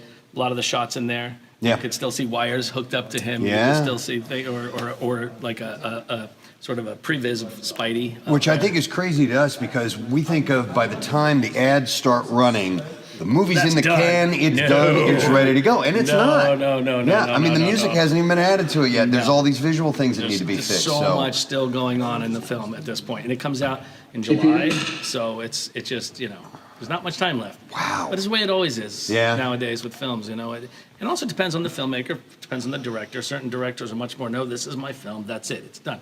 Other ones are like, they want to keep changing it and keep trying different things, see if they can improve it. Everyone is different in the creative process, so you sort of have to be adaptable to whatever that process is. And every time you're on a film, it's a whole different story. Yeah, I'll bet. You Another one of the amazing things that you don't realize until you see what goes on behind the scenes is the musicians that you have here. What Michael was telling us earlier is that basically they came in, they sat down, they're given the music, they start recording it. They haven't rehearsed it. They haven't rehearsed it on their own, much less with each other. No, they haven't seen any of this music at all. I mean, they come in, they sit. That's how good they are. Yeah. You have to be as good a player to be able to come down, sit down, and whatever is put in front of you, you have to be able to play. And to No matter listen what to is. we would never be able to tell. No. We, we were sitting here watching the process, which is incredible. But to listen to it, you would think they've been rehearsing for days or weeks on end. No. Could you do it? Could I? It depends. I did jump in on a cue on the Planet of the Apes when the piano player was stuck in traffic. But it was an easy cue, so I got in there and I did that, and that was fine. But most of the stuff these guys do, it's such a specialized thing. Yeah. I kind of went in. I didn't do the performance route. I went into the composing and orchestrating and all of that instrumentation, that route. So all my time is spent there. Right. So I used to be able to play a lot better, but the more I write, the less I play, and so my fingers are rusty. But I get around it. It's fine. Now, while you have this going on, you're in the thick of that. Are you able to juggle other projects at the same time? Work on completely diametrically opposed, You mean like maybe storylines? films with apes in it? Yeah, or something like that? Yeah. For example, one that comes to mind. Yeah, I just literally a week ago finished Planet of the Apes. We actually have one more day of recording on the 25th for Planet of the Apes. Wow. But that's just, we're going to catch the end credits and all of that stuff. Yeah. But the bulk of the film was done, and that was this past Friday. And then here we are doing this. So. Right.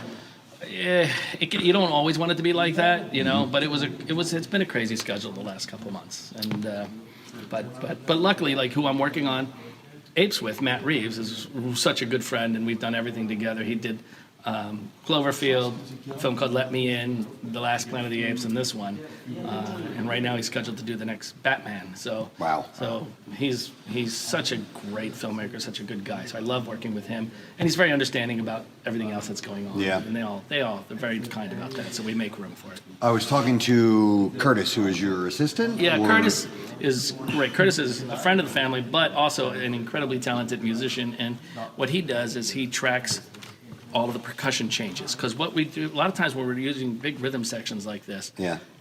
we change things all the time. Change this, change that, do this, play that. Or they may pick a certain type of snare to play. It may say snare in the score, but we don't always know which snare they're taking. So what he does is tracks. Okay, they took this snare and they did that. So that way we can update our score. So when we would walk out of here at the end of the day, it's exactly what we did. Okay. It reflects exactly what we did here today. It's interesting to hear the changes on the fly too, because you'll do a version of it one way, and then you'll add an electric cello or Right. an electric guitar or something like Take that. something out. Take something Yeah. out. Yeah, and it's fascinating to hear very subtle differences And is that just something where something feels right for you? Yeah. You I'm go just with that? listening to it and I'm like, nah, that's not going to be right for this scene. Yeah. Because it's always about you want to track what's emotionally happening in the scene and make sure whatever the music's doing is reflecting that. So sometimes if, the first time you play it through, the percussion guys, they pick something, they do it, you go, okay, that's not exactly right. Or sometimes it's spot on what you want. Right. But it's always keeping an eye out for that to make sure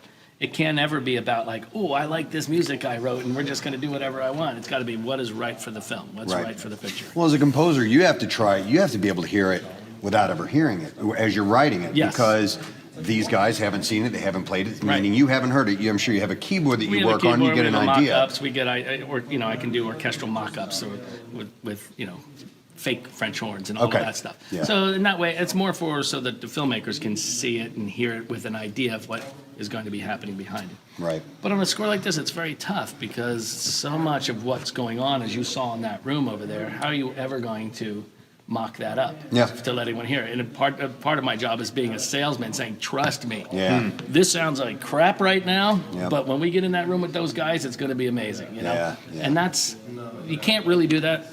It doesn't work so much on an orchestral score.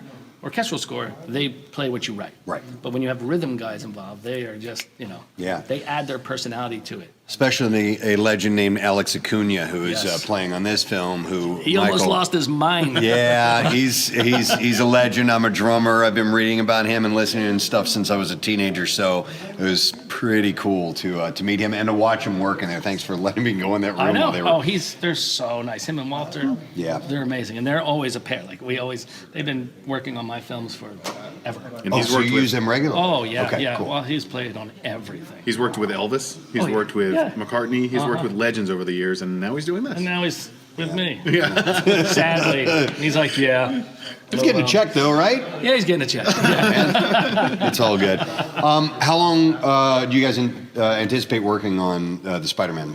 We have this afternoon, we're gonna do some what we a band afternoon where we have like the rhythm guys doing some rock stuff for some cues, and then we have 3 more days of recording, and then maybe a half day after that.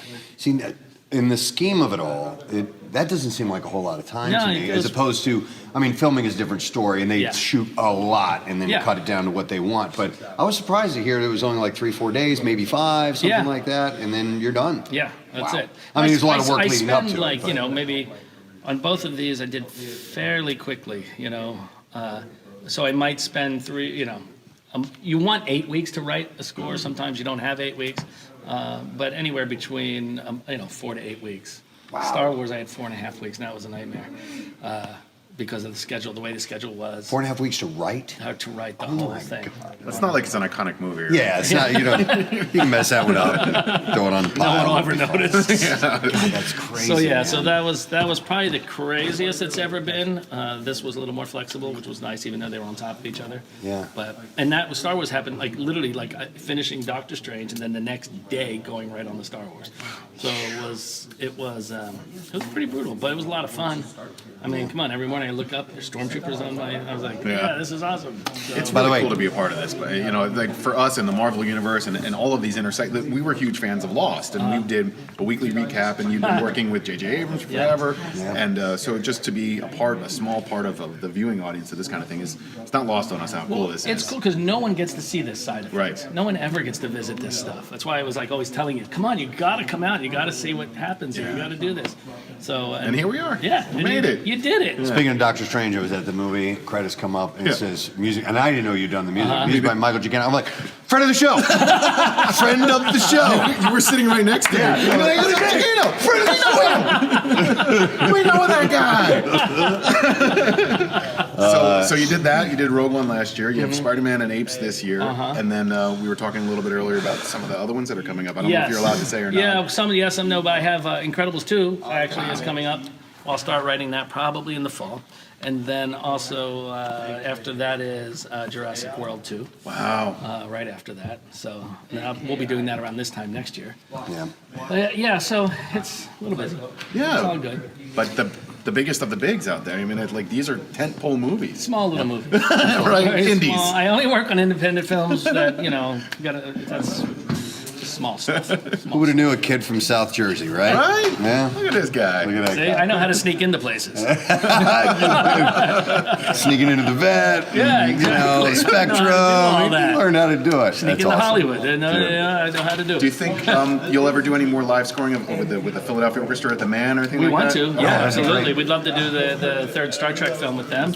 Absolutely, because we did the other ones. We'd love to do that one. They're so much fun, and the Man is a great place to Yes. to see anything, to witness anything. But when you get the live scoring, last year I went and saw Back to the Future. That was fun, and right? it was a blast. It's you so know, much fun to do. We're trying to get Rogue One figured out where we're going to do that because we're preparing that.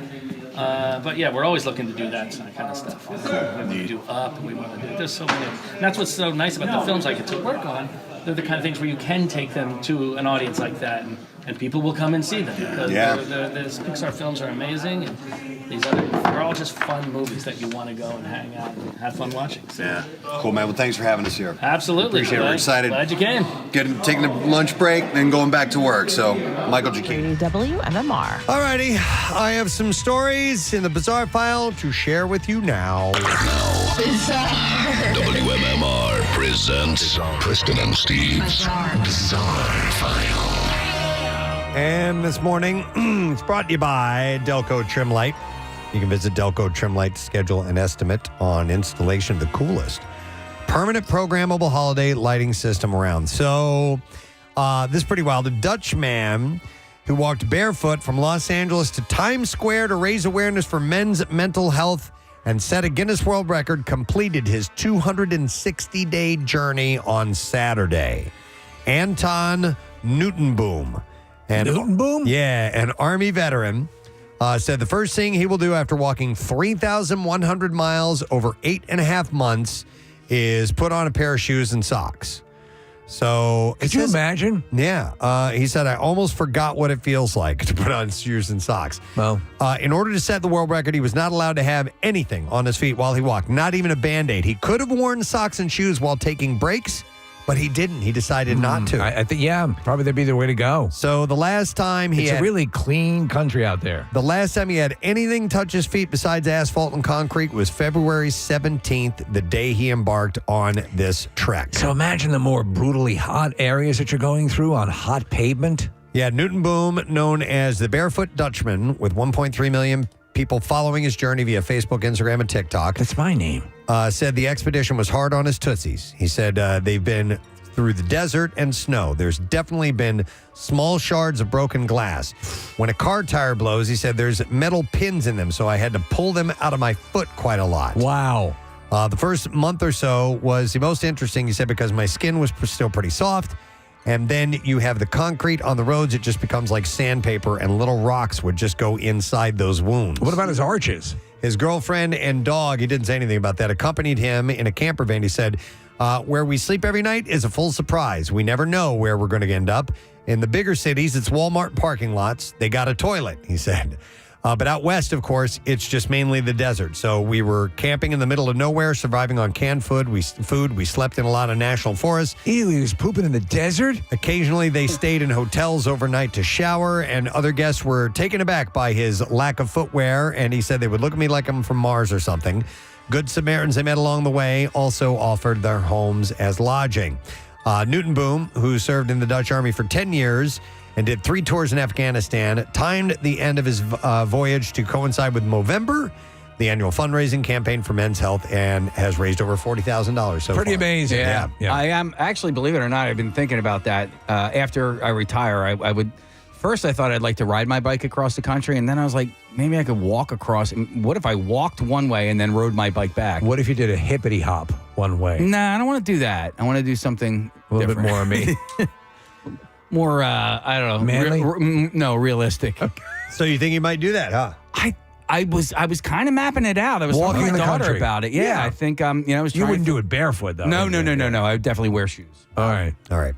Federal law enforcement is now looking for those responsible for butchering the carcass of a dolphin that washed up Wednesday on the beach in Allenhurst, New Jersey. So the dolphin washed up dead and they butchered the body. That's what they're thinking. The Marine Mammal Stranding Center said it was called last Wednesday to pick up the partial remains of a dolphin on the Allen Avenue beach. The Stranding Center called it a very disturbing call. A group posted Friday on Facebook, when our stranding coordinator arrived, he found a common dolphin that appeared to have been butchered. The animal's flesh had been completely removed. Wow. With clean cuts from a sharp instrument, leaving only the head, dorsal fin, and flukes. The animal's organs, except for the heart and lungs, had been removed. Is it possible that is the way this particular breed is in the wild? Don't think so. Okay. Law enforcement officers have taken over the case. One person commented on Facebook that somebody may have filleted the dolphin to use as meat for fishing bait. On Tuesday night, the night before the butchered dolphin was discovered, a live common dolphin was reported struggling in the surf a block away in Allenhurst.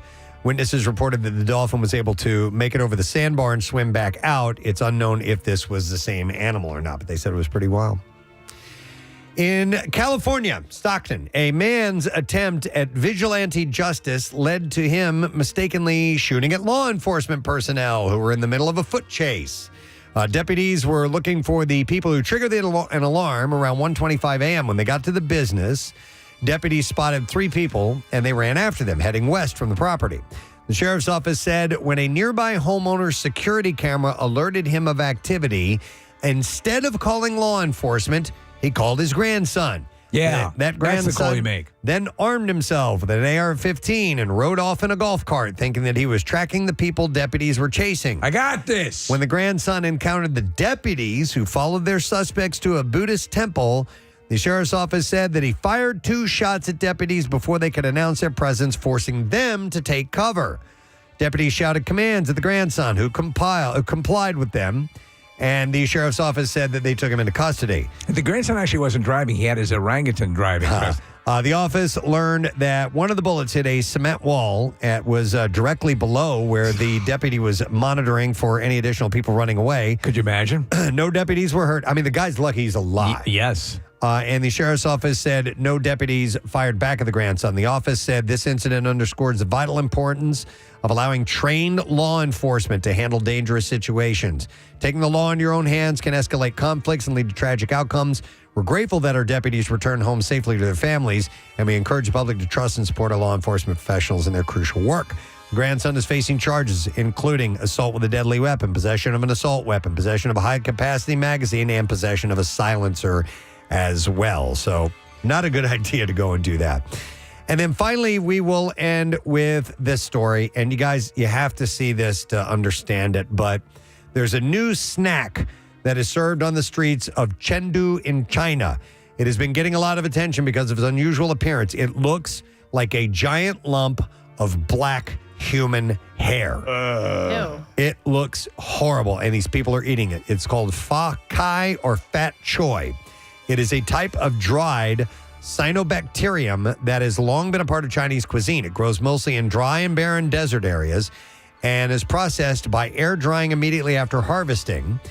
Because of its dark filiform shape, it is commonly known as the hair vegetable. Holy jeez. Most often it serves as black vermicelli in a variety of broths and soups, and served on New Year's Eve for good luck, because in Cantonese, its name sounds very similar to a phrase that says struck it rich. However, kind of looks like a Brillo pad. The dark treat recently went viral. This isn't a good picture of it. Yeah. You need to see people eating it. Look on Nick's monitor.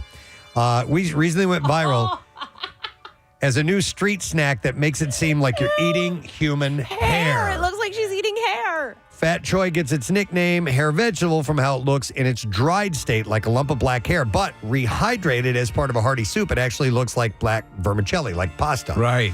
However, when some street food vendors recently came up with a new way of cooking fat choy that preserves its hairy appearance, it turns out you can simply barbecue a lump of fat choy and then season it with some hot sauce before biting into what looks like a lump of black hair. It does. Looks like they're eating wigs. Yep, and that is what I have in the bizarre file for you this morning. You guys ever get hair in your toothbrush when you're brushing your teeth? You're like, what the freak is this? And then sometimes it'll insert the hair between your teeth. Yes. Like, you son of a bitch. Yeah, that's messed up. All right, and we're going to take a quick break. We're going to come back in a moment, not before we invite you to our sorority party. Yeah. All right, it's a week from Wednesday, and we are headed to Parks Casino, and we need some ladies to join.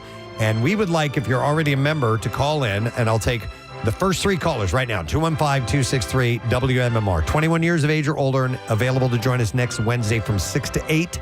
We'll be at the Liberty Bell Beer Garden inside Parks Casino in Ben Salem. And we're doing a big little sorority party. So our big sisters are going to bring a little sister, and we will indoctrinate them into the fold of Pi. It's going to be magical. And we'll have a free happy hour, a complimentary first drink, and new Zeta Eta Pi sorority pins for all in attendance. We'll be giving away prizes, including Steven Singer Gold Roses and tickets to see Daughtry at Franklin Music Hall November 30th. So let's get you on board. You never know. There might be an activity. We're working on some stuff. Quite possible. So we'll take those callers now, and we will take a break, come back in a second. Lesson, question, trash, and music news are on the way. Preston and Steve.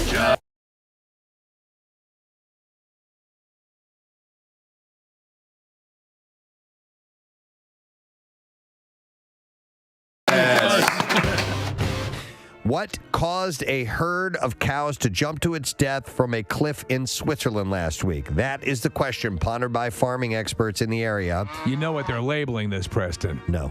Oh. An utter catastrophe. Oh, my God! It's been a while, but the return of the utter catastrophe joke. I never see that setup coming. I get these stories ready to go in the morning and sometimes think, I wonder what Steve will say about this. But they don't know what moved them to do that? Man, we're milking this one!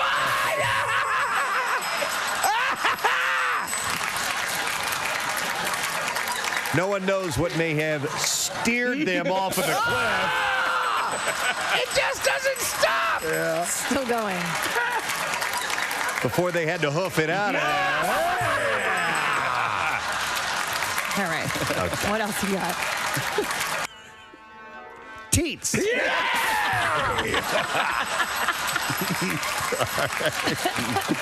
All right, anyhow, the 13 Heron cows broke... The crowd loved it. They did. You can hear the applause. Broke out of their pen, ran towards a cliff, and either fell or threw themselves off the 50-meter drop last Wednesday night. Wow.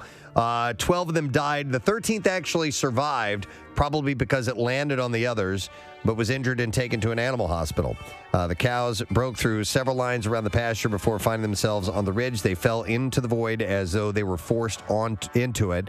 The president of Farming Insurance Company in the region told the paper, in total, the cows were thought to be worth about 20,000 francs. They're saying the remaining cow's odds are half and half. Oh, God.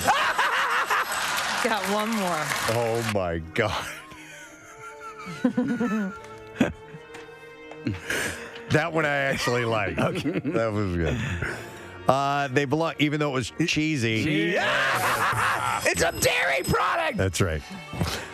So they belonged to several owners, but were all grazing on land belonging to a local couple who said that they thought some kind of predator must have chased the beasts off the cliff. That must have been one hell of a predator. It's not. Yeah. They're not even considering a suicide cult. Nevertheless, the behavior was a bovine suicide cult. Yeah. I think they need to consider all. We're just cows. In a new study, the finding of which was published in the Journal of Molecular Psychiatry. Yeah, I get it all the time. Has said that women are more likely to have a mind-reading gene mutation that gives them the ability to read a person's thoughts and emotions by looking at their eyes. The scientists found that the genetic variants on chromosome 3 in women are associated with their ability to read the mind in the eyes, known as cognitive empathy. Yes. Which is an interesting term. I could see that, though. Yeah. Do you find that you're intuitive, Kathy? Like when, for example, Dennis sees your Target bill. Can you see into his eyes? No, but I think I could look... and more so, though, with men than women. Like if do you know what I'm saying? Like if it was a girlfriend of mine, I'm not sure that I would necessarily be able to tell. Maybe that's because we're I don't know, better at hiding. Cancel each other out. Or something like that. But yeah, and not, and like maybe you guys too, or other men that I'm close with. Do you want to see my defensive face so that I can show? Yeah, let's see if I can. Right, Preston? You look stupid. Yeah. I know that face. I go gump. I'm going gump. I'm going dumb. I'm going gump. She'll never break through. I gotta go gump on this one, or she'll be on to me. I don't know. You know what? I don't find myself trying to think too much about trying to read people. Casey reads people a lot, I think. Do you notice that about yourself, Casey? Yeah, well, I was a communications major. So. That's where they teach you to read people. Yeah, no, but exactly. I find that Casey reads people a lot and can say that, he's lying or he's thinking about something else. Hey, Preston. Yep. I drew a picture. Okay. Hold it up. Look into my eyes. What's the picture of? It's a penis. I knew it. Steve, I didn't even see you. All right. That's just because you guys are in love. That's just because I know. Let me do it. All right. You going to draw a picture? Yes. Dude, I totally nailed that. Yes, you did. What else would you draw? I almost said butthole. All right. Yeah. All right. So. Steve drew a picture of, what is it? A penis. A hairy penis. I knew it was I drew it with hairy balls. Okay. All right. Kathy, you going to draw something? Yeah. Well, Kathy should be able to divine. You know what? Yeah. And all of you are going to draw a penis. Any guy here in this entire place is going to draw a penis. So I won't draw a penis. You're lying. I promise. All right. Kathy. All right. I drew a picture. Okay. Kathy, really look into Casey's eyes. Okay. Okay. It's a dog's penis. No. Am I close? Preston. All right. What did I draw? This time you drew a butthole. No, I draw boobs. Okay. Nick drew boobs too. All right, Kathy. Can you see it? No. Can't. I'm guessing what you drew. Yes. Yeah. Now look, you got to look into Preston's eyes. Preston, you have to let her see your eyes. Yeah. Don't cover your eyes up. And don't go gump. A butthole. She's terrible at Close. It's a vagina. No, wait. That's a penis. I'm sorry. That's a penis. Veiny. Veiny, too. Yeah. All right, anyway. Okay. You want? Have we proved anything here? All right, do you want to see what I drew? Yeah. Oh, wait, no, look at No, Kathy's let's see. eyes. Steve, do it to Steve. He's better. All right. I can't see to the paper. All right. Something you drew. Look at her eyes. The eyes should give it away. Yeah, the eyes are the window of the soul. Yeah. Soul is in Korea. Also a fish. It's also a shoe part. Yeah. And it's also a type of music. Listen, when you guys doodle, that you draw penises. I know. What but do you think? For real though, what do you think? Big sweaty vagina. No, that's not what I would do. All right, hang on, not what I Kathy. would. All right, so I think you're going to draw. Vaginas are hard to draw. Penises They are easy to draw. Draw a taco and add extra lettuce. Yeah. Is it a penis? It's not. Okay. Preston, you guess. It's a car. We were just talking about cars. Oh my God! What is it? I did that just for you guys. What is that? That's somebody taking a dump. Is it something dripping? Is it a? It's a butt. You have I'm brothers. a terrible artist. A butt into a target. I thought it was dripping gonna be- into No, that's a the target. toilet. That's the toilet. Okay. I thought that was a puddle. Yeah.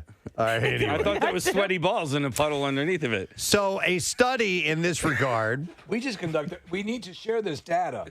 So we're getting ready to play a game, and so here's the deal. Let me set this up. I said it just a moment ago. Yes. U2 is doing the Joshua Tree 30th anniversary tour. They made an announcement they were going to be in Philadelphia, which is this Sunday. So a few months back when the announcement happened, I called up two friends of mine because the three of us together went to see that show.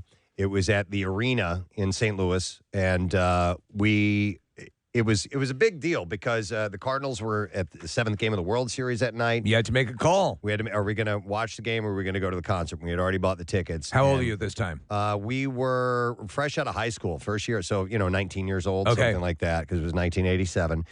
And we went to the concert, and I just was so blown away by the show that night. And I was like a mid-level U2 fan. I thought they were a really good band. I knew enough of the material to go to the concert. The new album sounded great. I hadn't listened to the whole thing. I had heard, some of the songs that were on the radio. I'm like, all right, let's go. and left that night just amazed. The lights came up. The crowd was still singing. They ended with 40. Which is awesome. And the crowd is still singing and singing. The band was long gone, and we were still singing, and the lights stayed on. And I was just like, this was amazing. This is the best concert I've ever seen. And I was just dumbfounded for a while after this. So it was a significant show. Yes, yeah. And when they made the announcement that the 30th anniversary was coming around, I'm like, I got to get these guys. We got to get together. We got to go see it together. Everyone had the same experience with your friends here? I think so. Okay. Yeah, definitely. So they're back in town. They got in yesterday and the day before, and we're going to the show on Sunday, and we're going to play some golf and stuff while we're here and just having a buddies thing, which is pretty cool. So I told you guys this, and you decided, well, why don't we have them come in?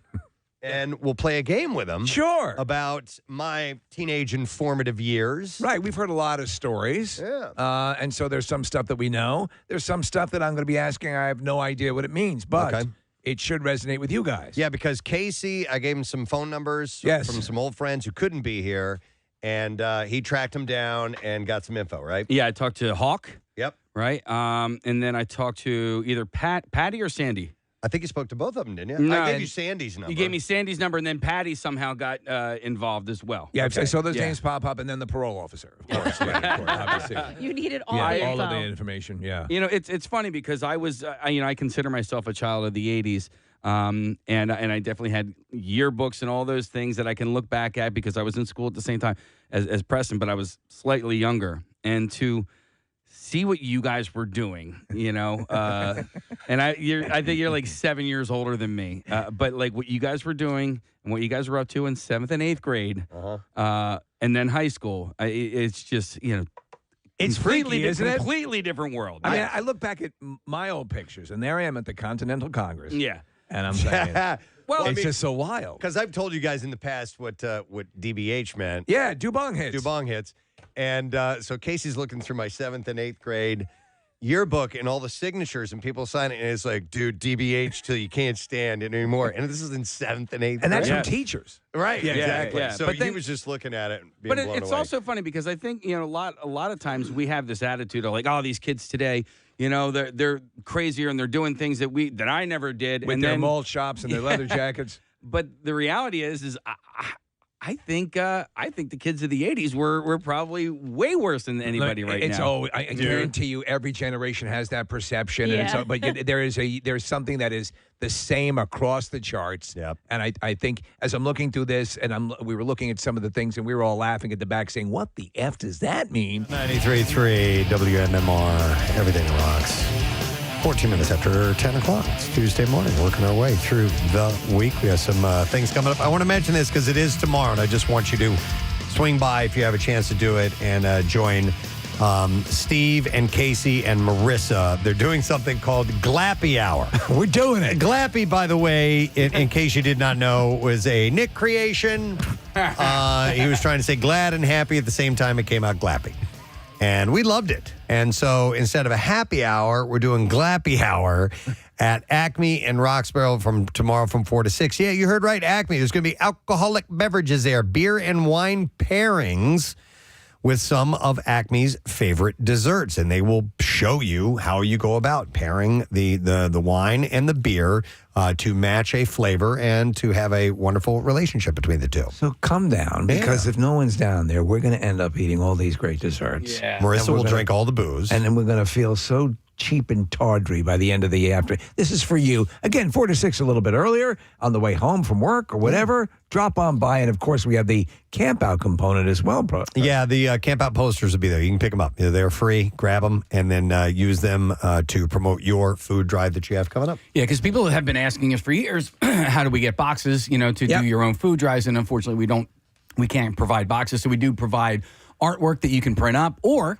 come to see us at Glappy Hour, and we'll give you the posters. And you can slap them on your own boxes. We'll do some videos, too, for you if you want to send them out to people to incite them to come out to the camp out. Yeah. Most definitely. All right. So that's tomorrow, 4 to 6. Lesson question time. We're going to give away a pair of tickets to see Daryl Hall with guest Howard Jones Saturday, November 23rd at the Borgata Event Center in Atlantic City. Nick, I'm going off the board. All right. I have a question. Then Nick writes down questions for me, but I'm going with this one. Which celebrity endorses Steve's brand of anal beads? 215-263-WMMR. If you heard that earlier this morning and you know the answer, then you should call in now. What celebrity endorses the brand of anal beads that Steve uses? 215-263-WMMR. Let's see if you remember that. And if so, you win if you call in. Let's go to the trash. The trash business is a gold mine. 93.3 WMMR with Preston and Steve's Hollywood Trash. Brought to you this morning by Red Robin. And they've got holiday gifts all wrapped. And you can give the gift of Yum with a $30 Red Robin holiday gift card and get a $5 bonus buck card reward for you. Now through December 31st. Red Robin Yum. What's going on this morning, Steve? Well, even more info on that split between Channing Tatum and Zoe Kravitz, with friends saying it was nothing more than the two deciding they wanted different things. According to the friends, they both wanted having sex with different vaginas and penises. Oh my God. So that's what caused the split. Dog, the bounty hunter's daughter, Bonnie Chapman, revealing she dropped 58 pounds using tirzepatide. Bonnie says she's ecstatic with the results, but has become concerned now that she's crapping terracotta. Oh my God. And finally, TMZ uncovering a standard NDA agreement that Diddy made celebrity attendees of his notorious freak-out party sign. Amazingly, according to the agreement, signatories had to agree to never reveal Diddy's peach cobbler recipe. Oh. I thought it'd be something sexual. No, it's a family secret. Yeah, that's your Hollywood track. All right, let's see if somebody knows the answer to the question. Which celebrity endorses Steve's brand of anal beads? 215-263-WMMR. First caller in was John. Let me go to him. Hey, John, good morning. Good morning. All right, John, who endorses the brand of anal beads, please? That would be Johnny Bench. Johnny Bench. Exactly. A great baseball player. Yep. John, hang on the line. And he's a catcher, too. He's a so catcher. It makes total sense. Yeah, you know what I'm talking about. All right, we're going to set you up with a pair of tickets to see Daryl Hall with special guest Howard Jones. Saturday, November 23rd at the Borgata Event Center in Atlantic City. Tickets are on sale now. TheBorgata.com for tickets and information. Now, Preston and Steve's Music News on 93.3 WMMR. Brought to you this morning by Horizon Services. Don't worry about a faulty heating system this season. Relax and schedule a visit from Horizon Services today and get a new heating and cooling system with no payments and 0% interest until 2025. What does it say? It says, it's with is spelled W-I-H-T. And it looked like Wint when I first looked at it. So Wint payments. Yeah, with no payment. All right. So that mandate for them to read this before we get in front of us. It's working like a charm. Yeah. All right, I have two stories.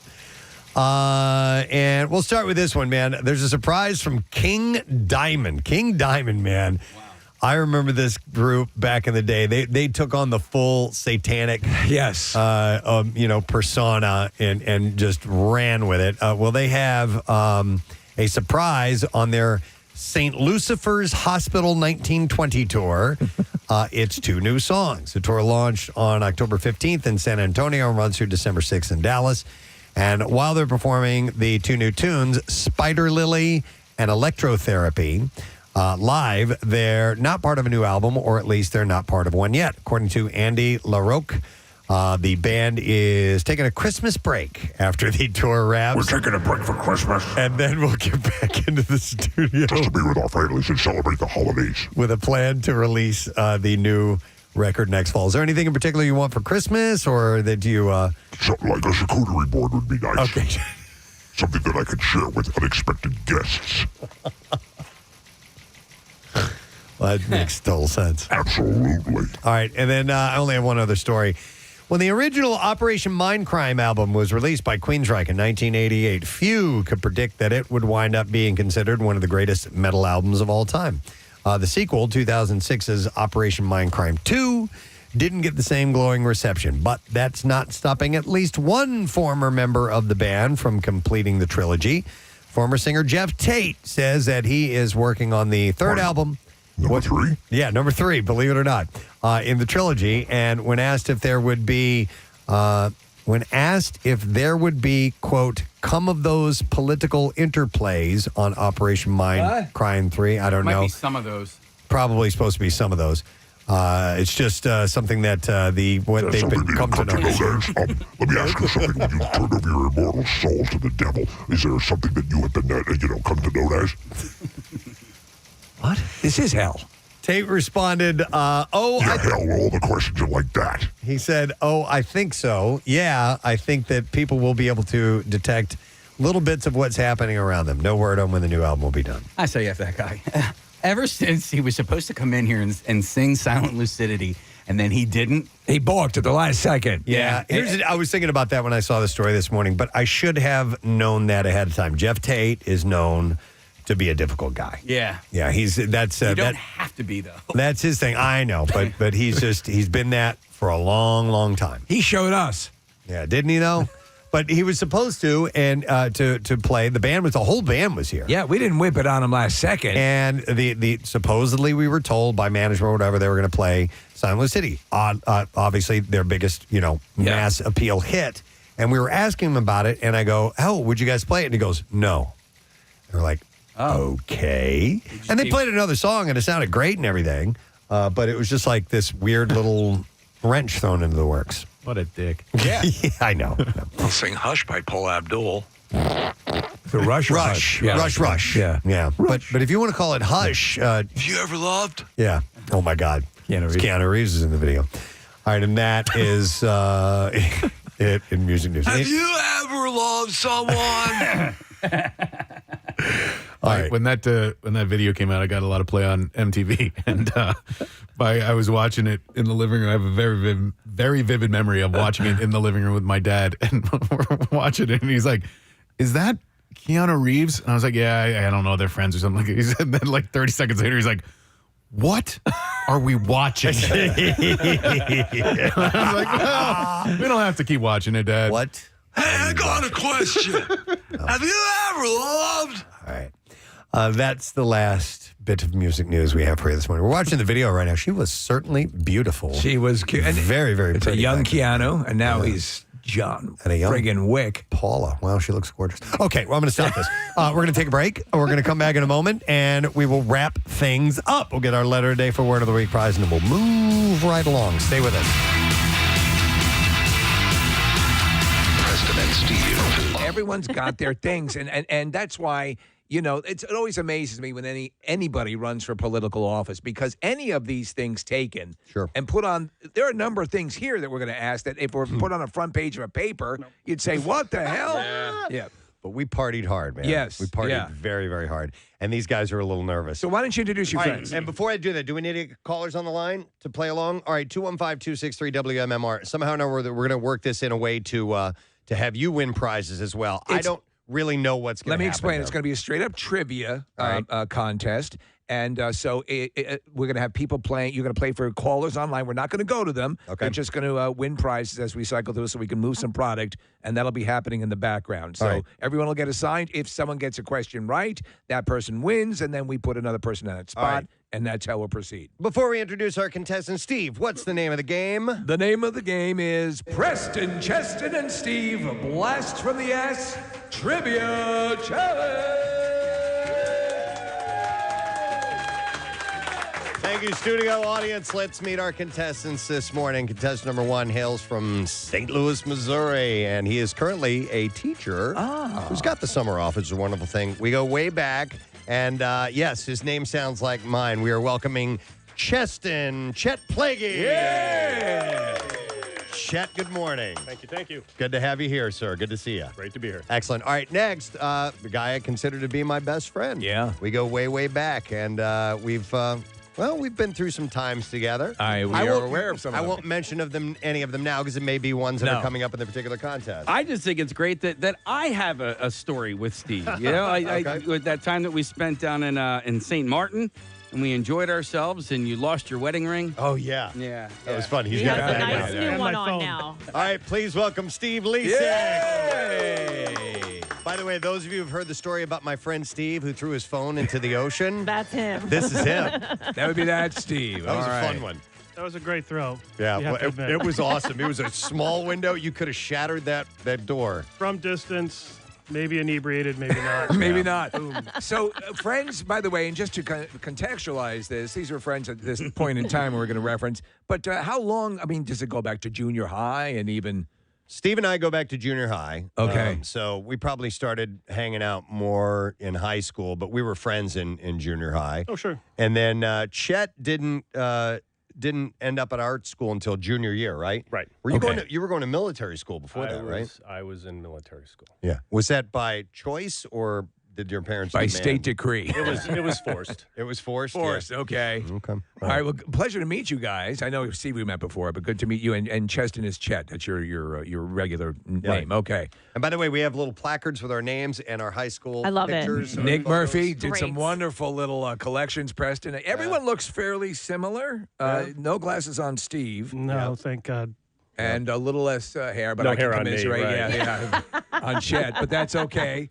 That's all good to go. So we're good to go. We have our callers up. Everybody set? Yeah, I believe so. All right. Yeah. So you want to start this? Everyone has our El Cheapo buzzers. Yeah, let's do that. So each one of us has a buzzer. This is going to be a trivia thing. So I guess we're going to buzz in when we know the answer. Yes. And we're going to hold these up to the microphone. I will signal mine so you know what it sounds like.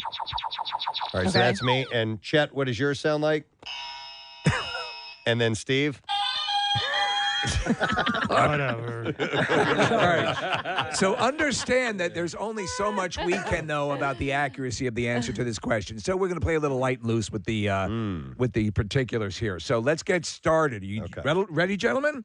Yeah. All right. set. Question number one: What aquatic school-based contest, what aquatic alcohol-based contest took place at Ben Aronson's house? That was Preston.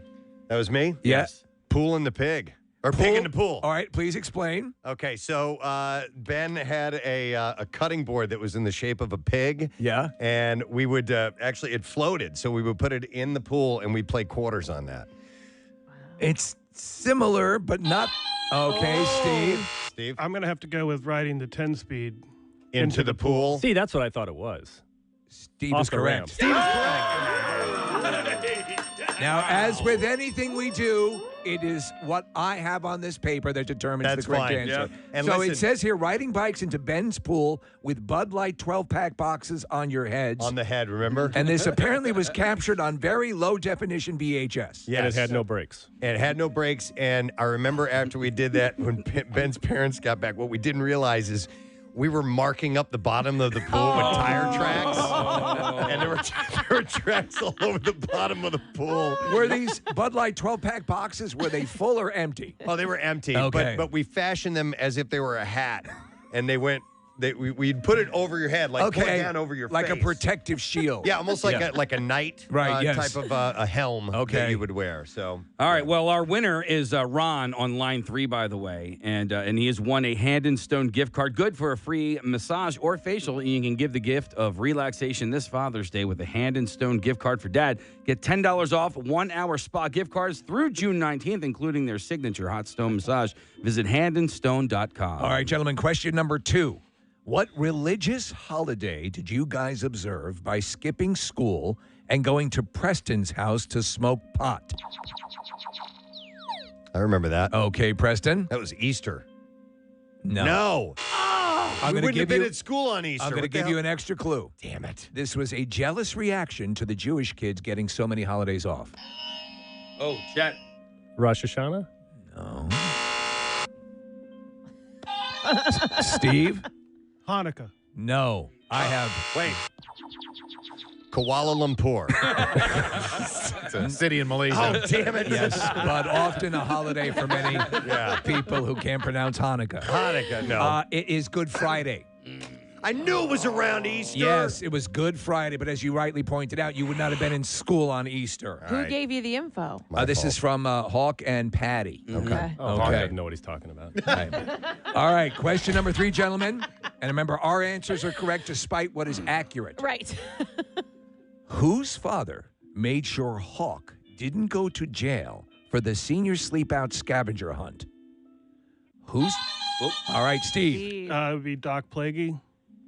Incorrect. Chet's dad? No. No? Okay. Whose father made sure Hawk didn't go to jail for the senior sleep out scavenger hunt? Let's talk this out, guys. What was the senior?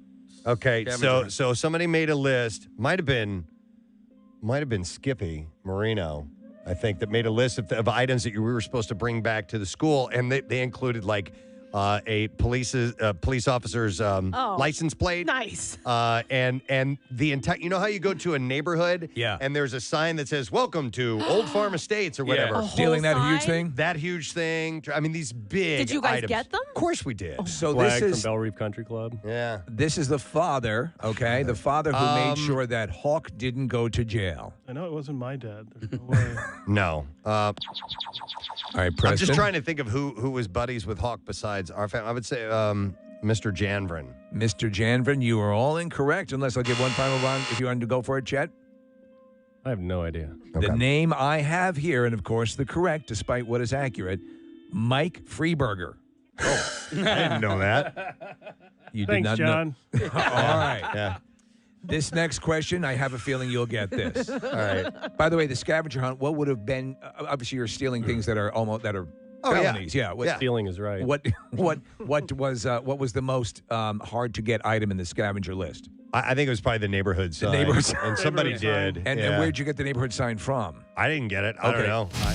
Great song. Alice in Chains on 93.3 WMMR. It's everything that rocks. Wood. Excuse me, 10:32 as we are wrapping up our program for the day. Beautiful day today. Going up to about 75. Yeah, that's where I'm headed to right now. 75 degrees. And tomorrow, 79 degrees. Thursday, 73 degrees.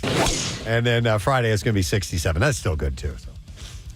Thank you. I would like to thank the following people who stopped by this morning to share some stories and some food and whatnot today. First of all, we had Nick Lehrman, who was here from Team Foster. Yay. Jennifer came along with him, and they brought Major, the dog, and they have an event going on. Obviously, they train dogs to be companion and service animals for veterans. And they have a Veterans Day event that's coming up. It's called Dog Days of Winter Virtual Activity.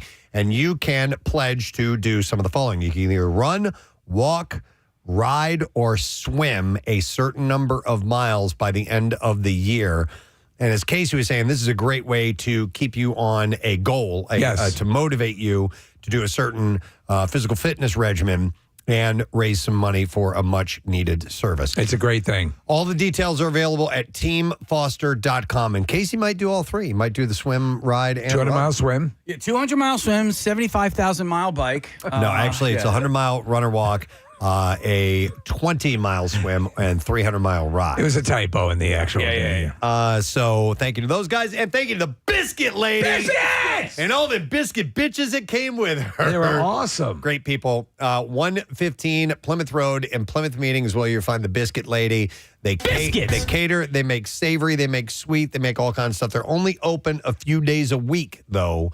Wednesday to Sunday. Yeah. They're closed on Monday, Tuesday. So you can check them out at, it's not The Biscuit Lady, it's visitthebiscuitlady.com. Biscuits. And get them while you can, because they sell out very quickly. We need to give away our tattoo, or as Pierre would say, our tattoo. For Tuesday, and we'd like to congratulate Christopher Epps of King of Prussia. Mr. Epps gets a $350 gift certificate and will forever immortalize the Preston and Steve Show on his living body with a Preston and Steve Show themed tattoo. Check them out at 1729 South Street in Philly. Artwork samples of Floating World. Visit floatingworldtattoos.com or check them out on Instagram at Floating World Tattoos. And looky. Pierre Robert is indeed what the here. wind blew in. How you doing, man? Look what the cat dragged in. All of that. Yeah. Yes. Happy Election Day, everyone. Happy Election Day. Make sure you get out and vote. And there it is. Crazy. Tight. They have this place in top of New Hampshire that votes first in the country. It voted at midnight. Wow. And there's 6 people in the town. 3 went for Trump, 3 went for Harris. And very divided in a 6-person town. It's a cute thing. They always have that. So this is my Super Bowl today. That's what I hear. I get popcorn, I get beer, I get the clicker, I get everything ready, and then I get very anxious, and it's like a close football game for you, Casey, or, I don't know what it is for anyone else. But although, Steve, you could help me with this. I don't understand the electoral college thing. See, it seems like we're democracy, so theoretically the majority should win, but yet they have these 7 battleground state things. So each candidate has to win the state, but there are only like 7 states that seem to count. Seems like the majority should win. There's been a couple occasions in our life where the person who won the majority didn't win the presidency. You didn't listen to our show this morning. This is all we talked about today. All morning long. God, I knew I should have tuned in earlier. I was one thing you need to know is writing a letter to my congressman. Yes, that money plays no part in any of this. Money plays no part in any of this. Clearly, you can tell that by virtue of our advertising load. Yeah, exactly.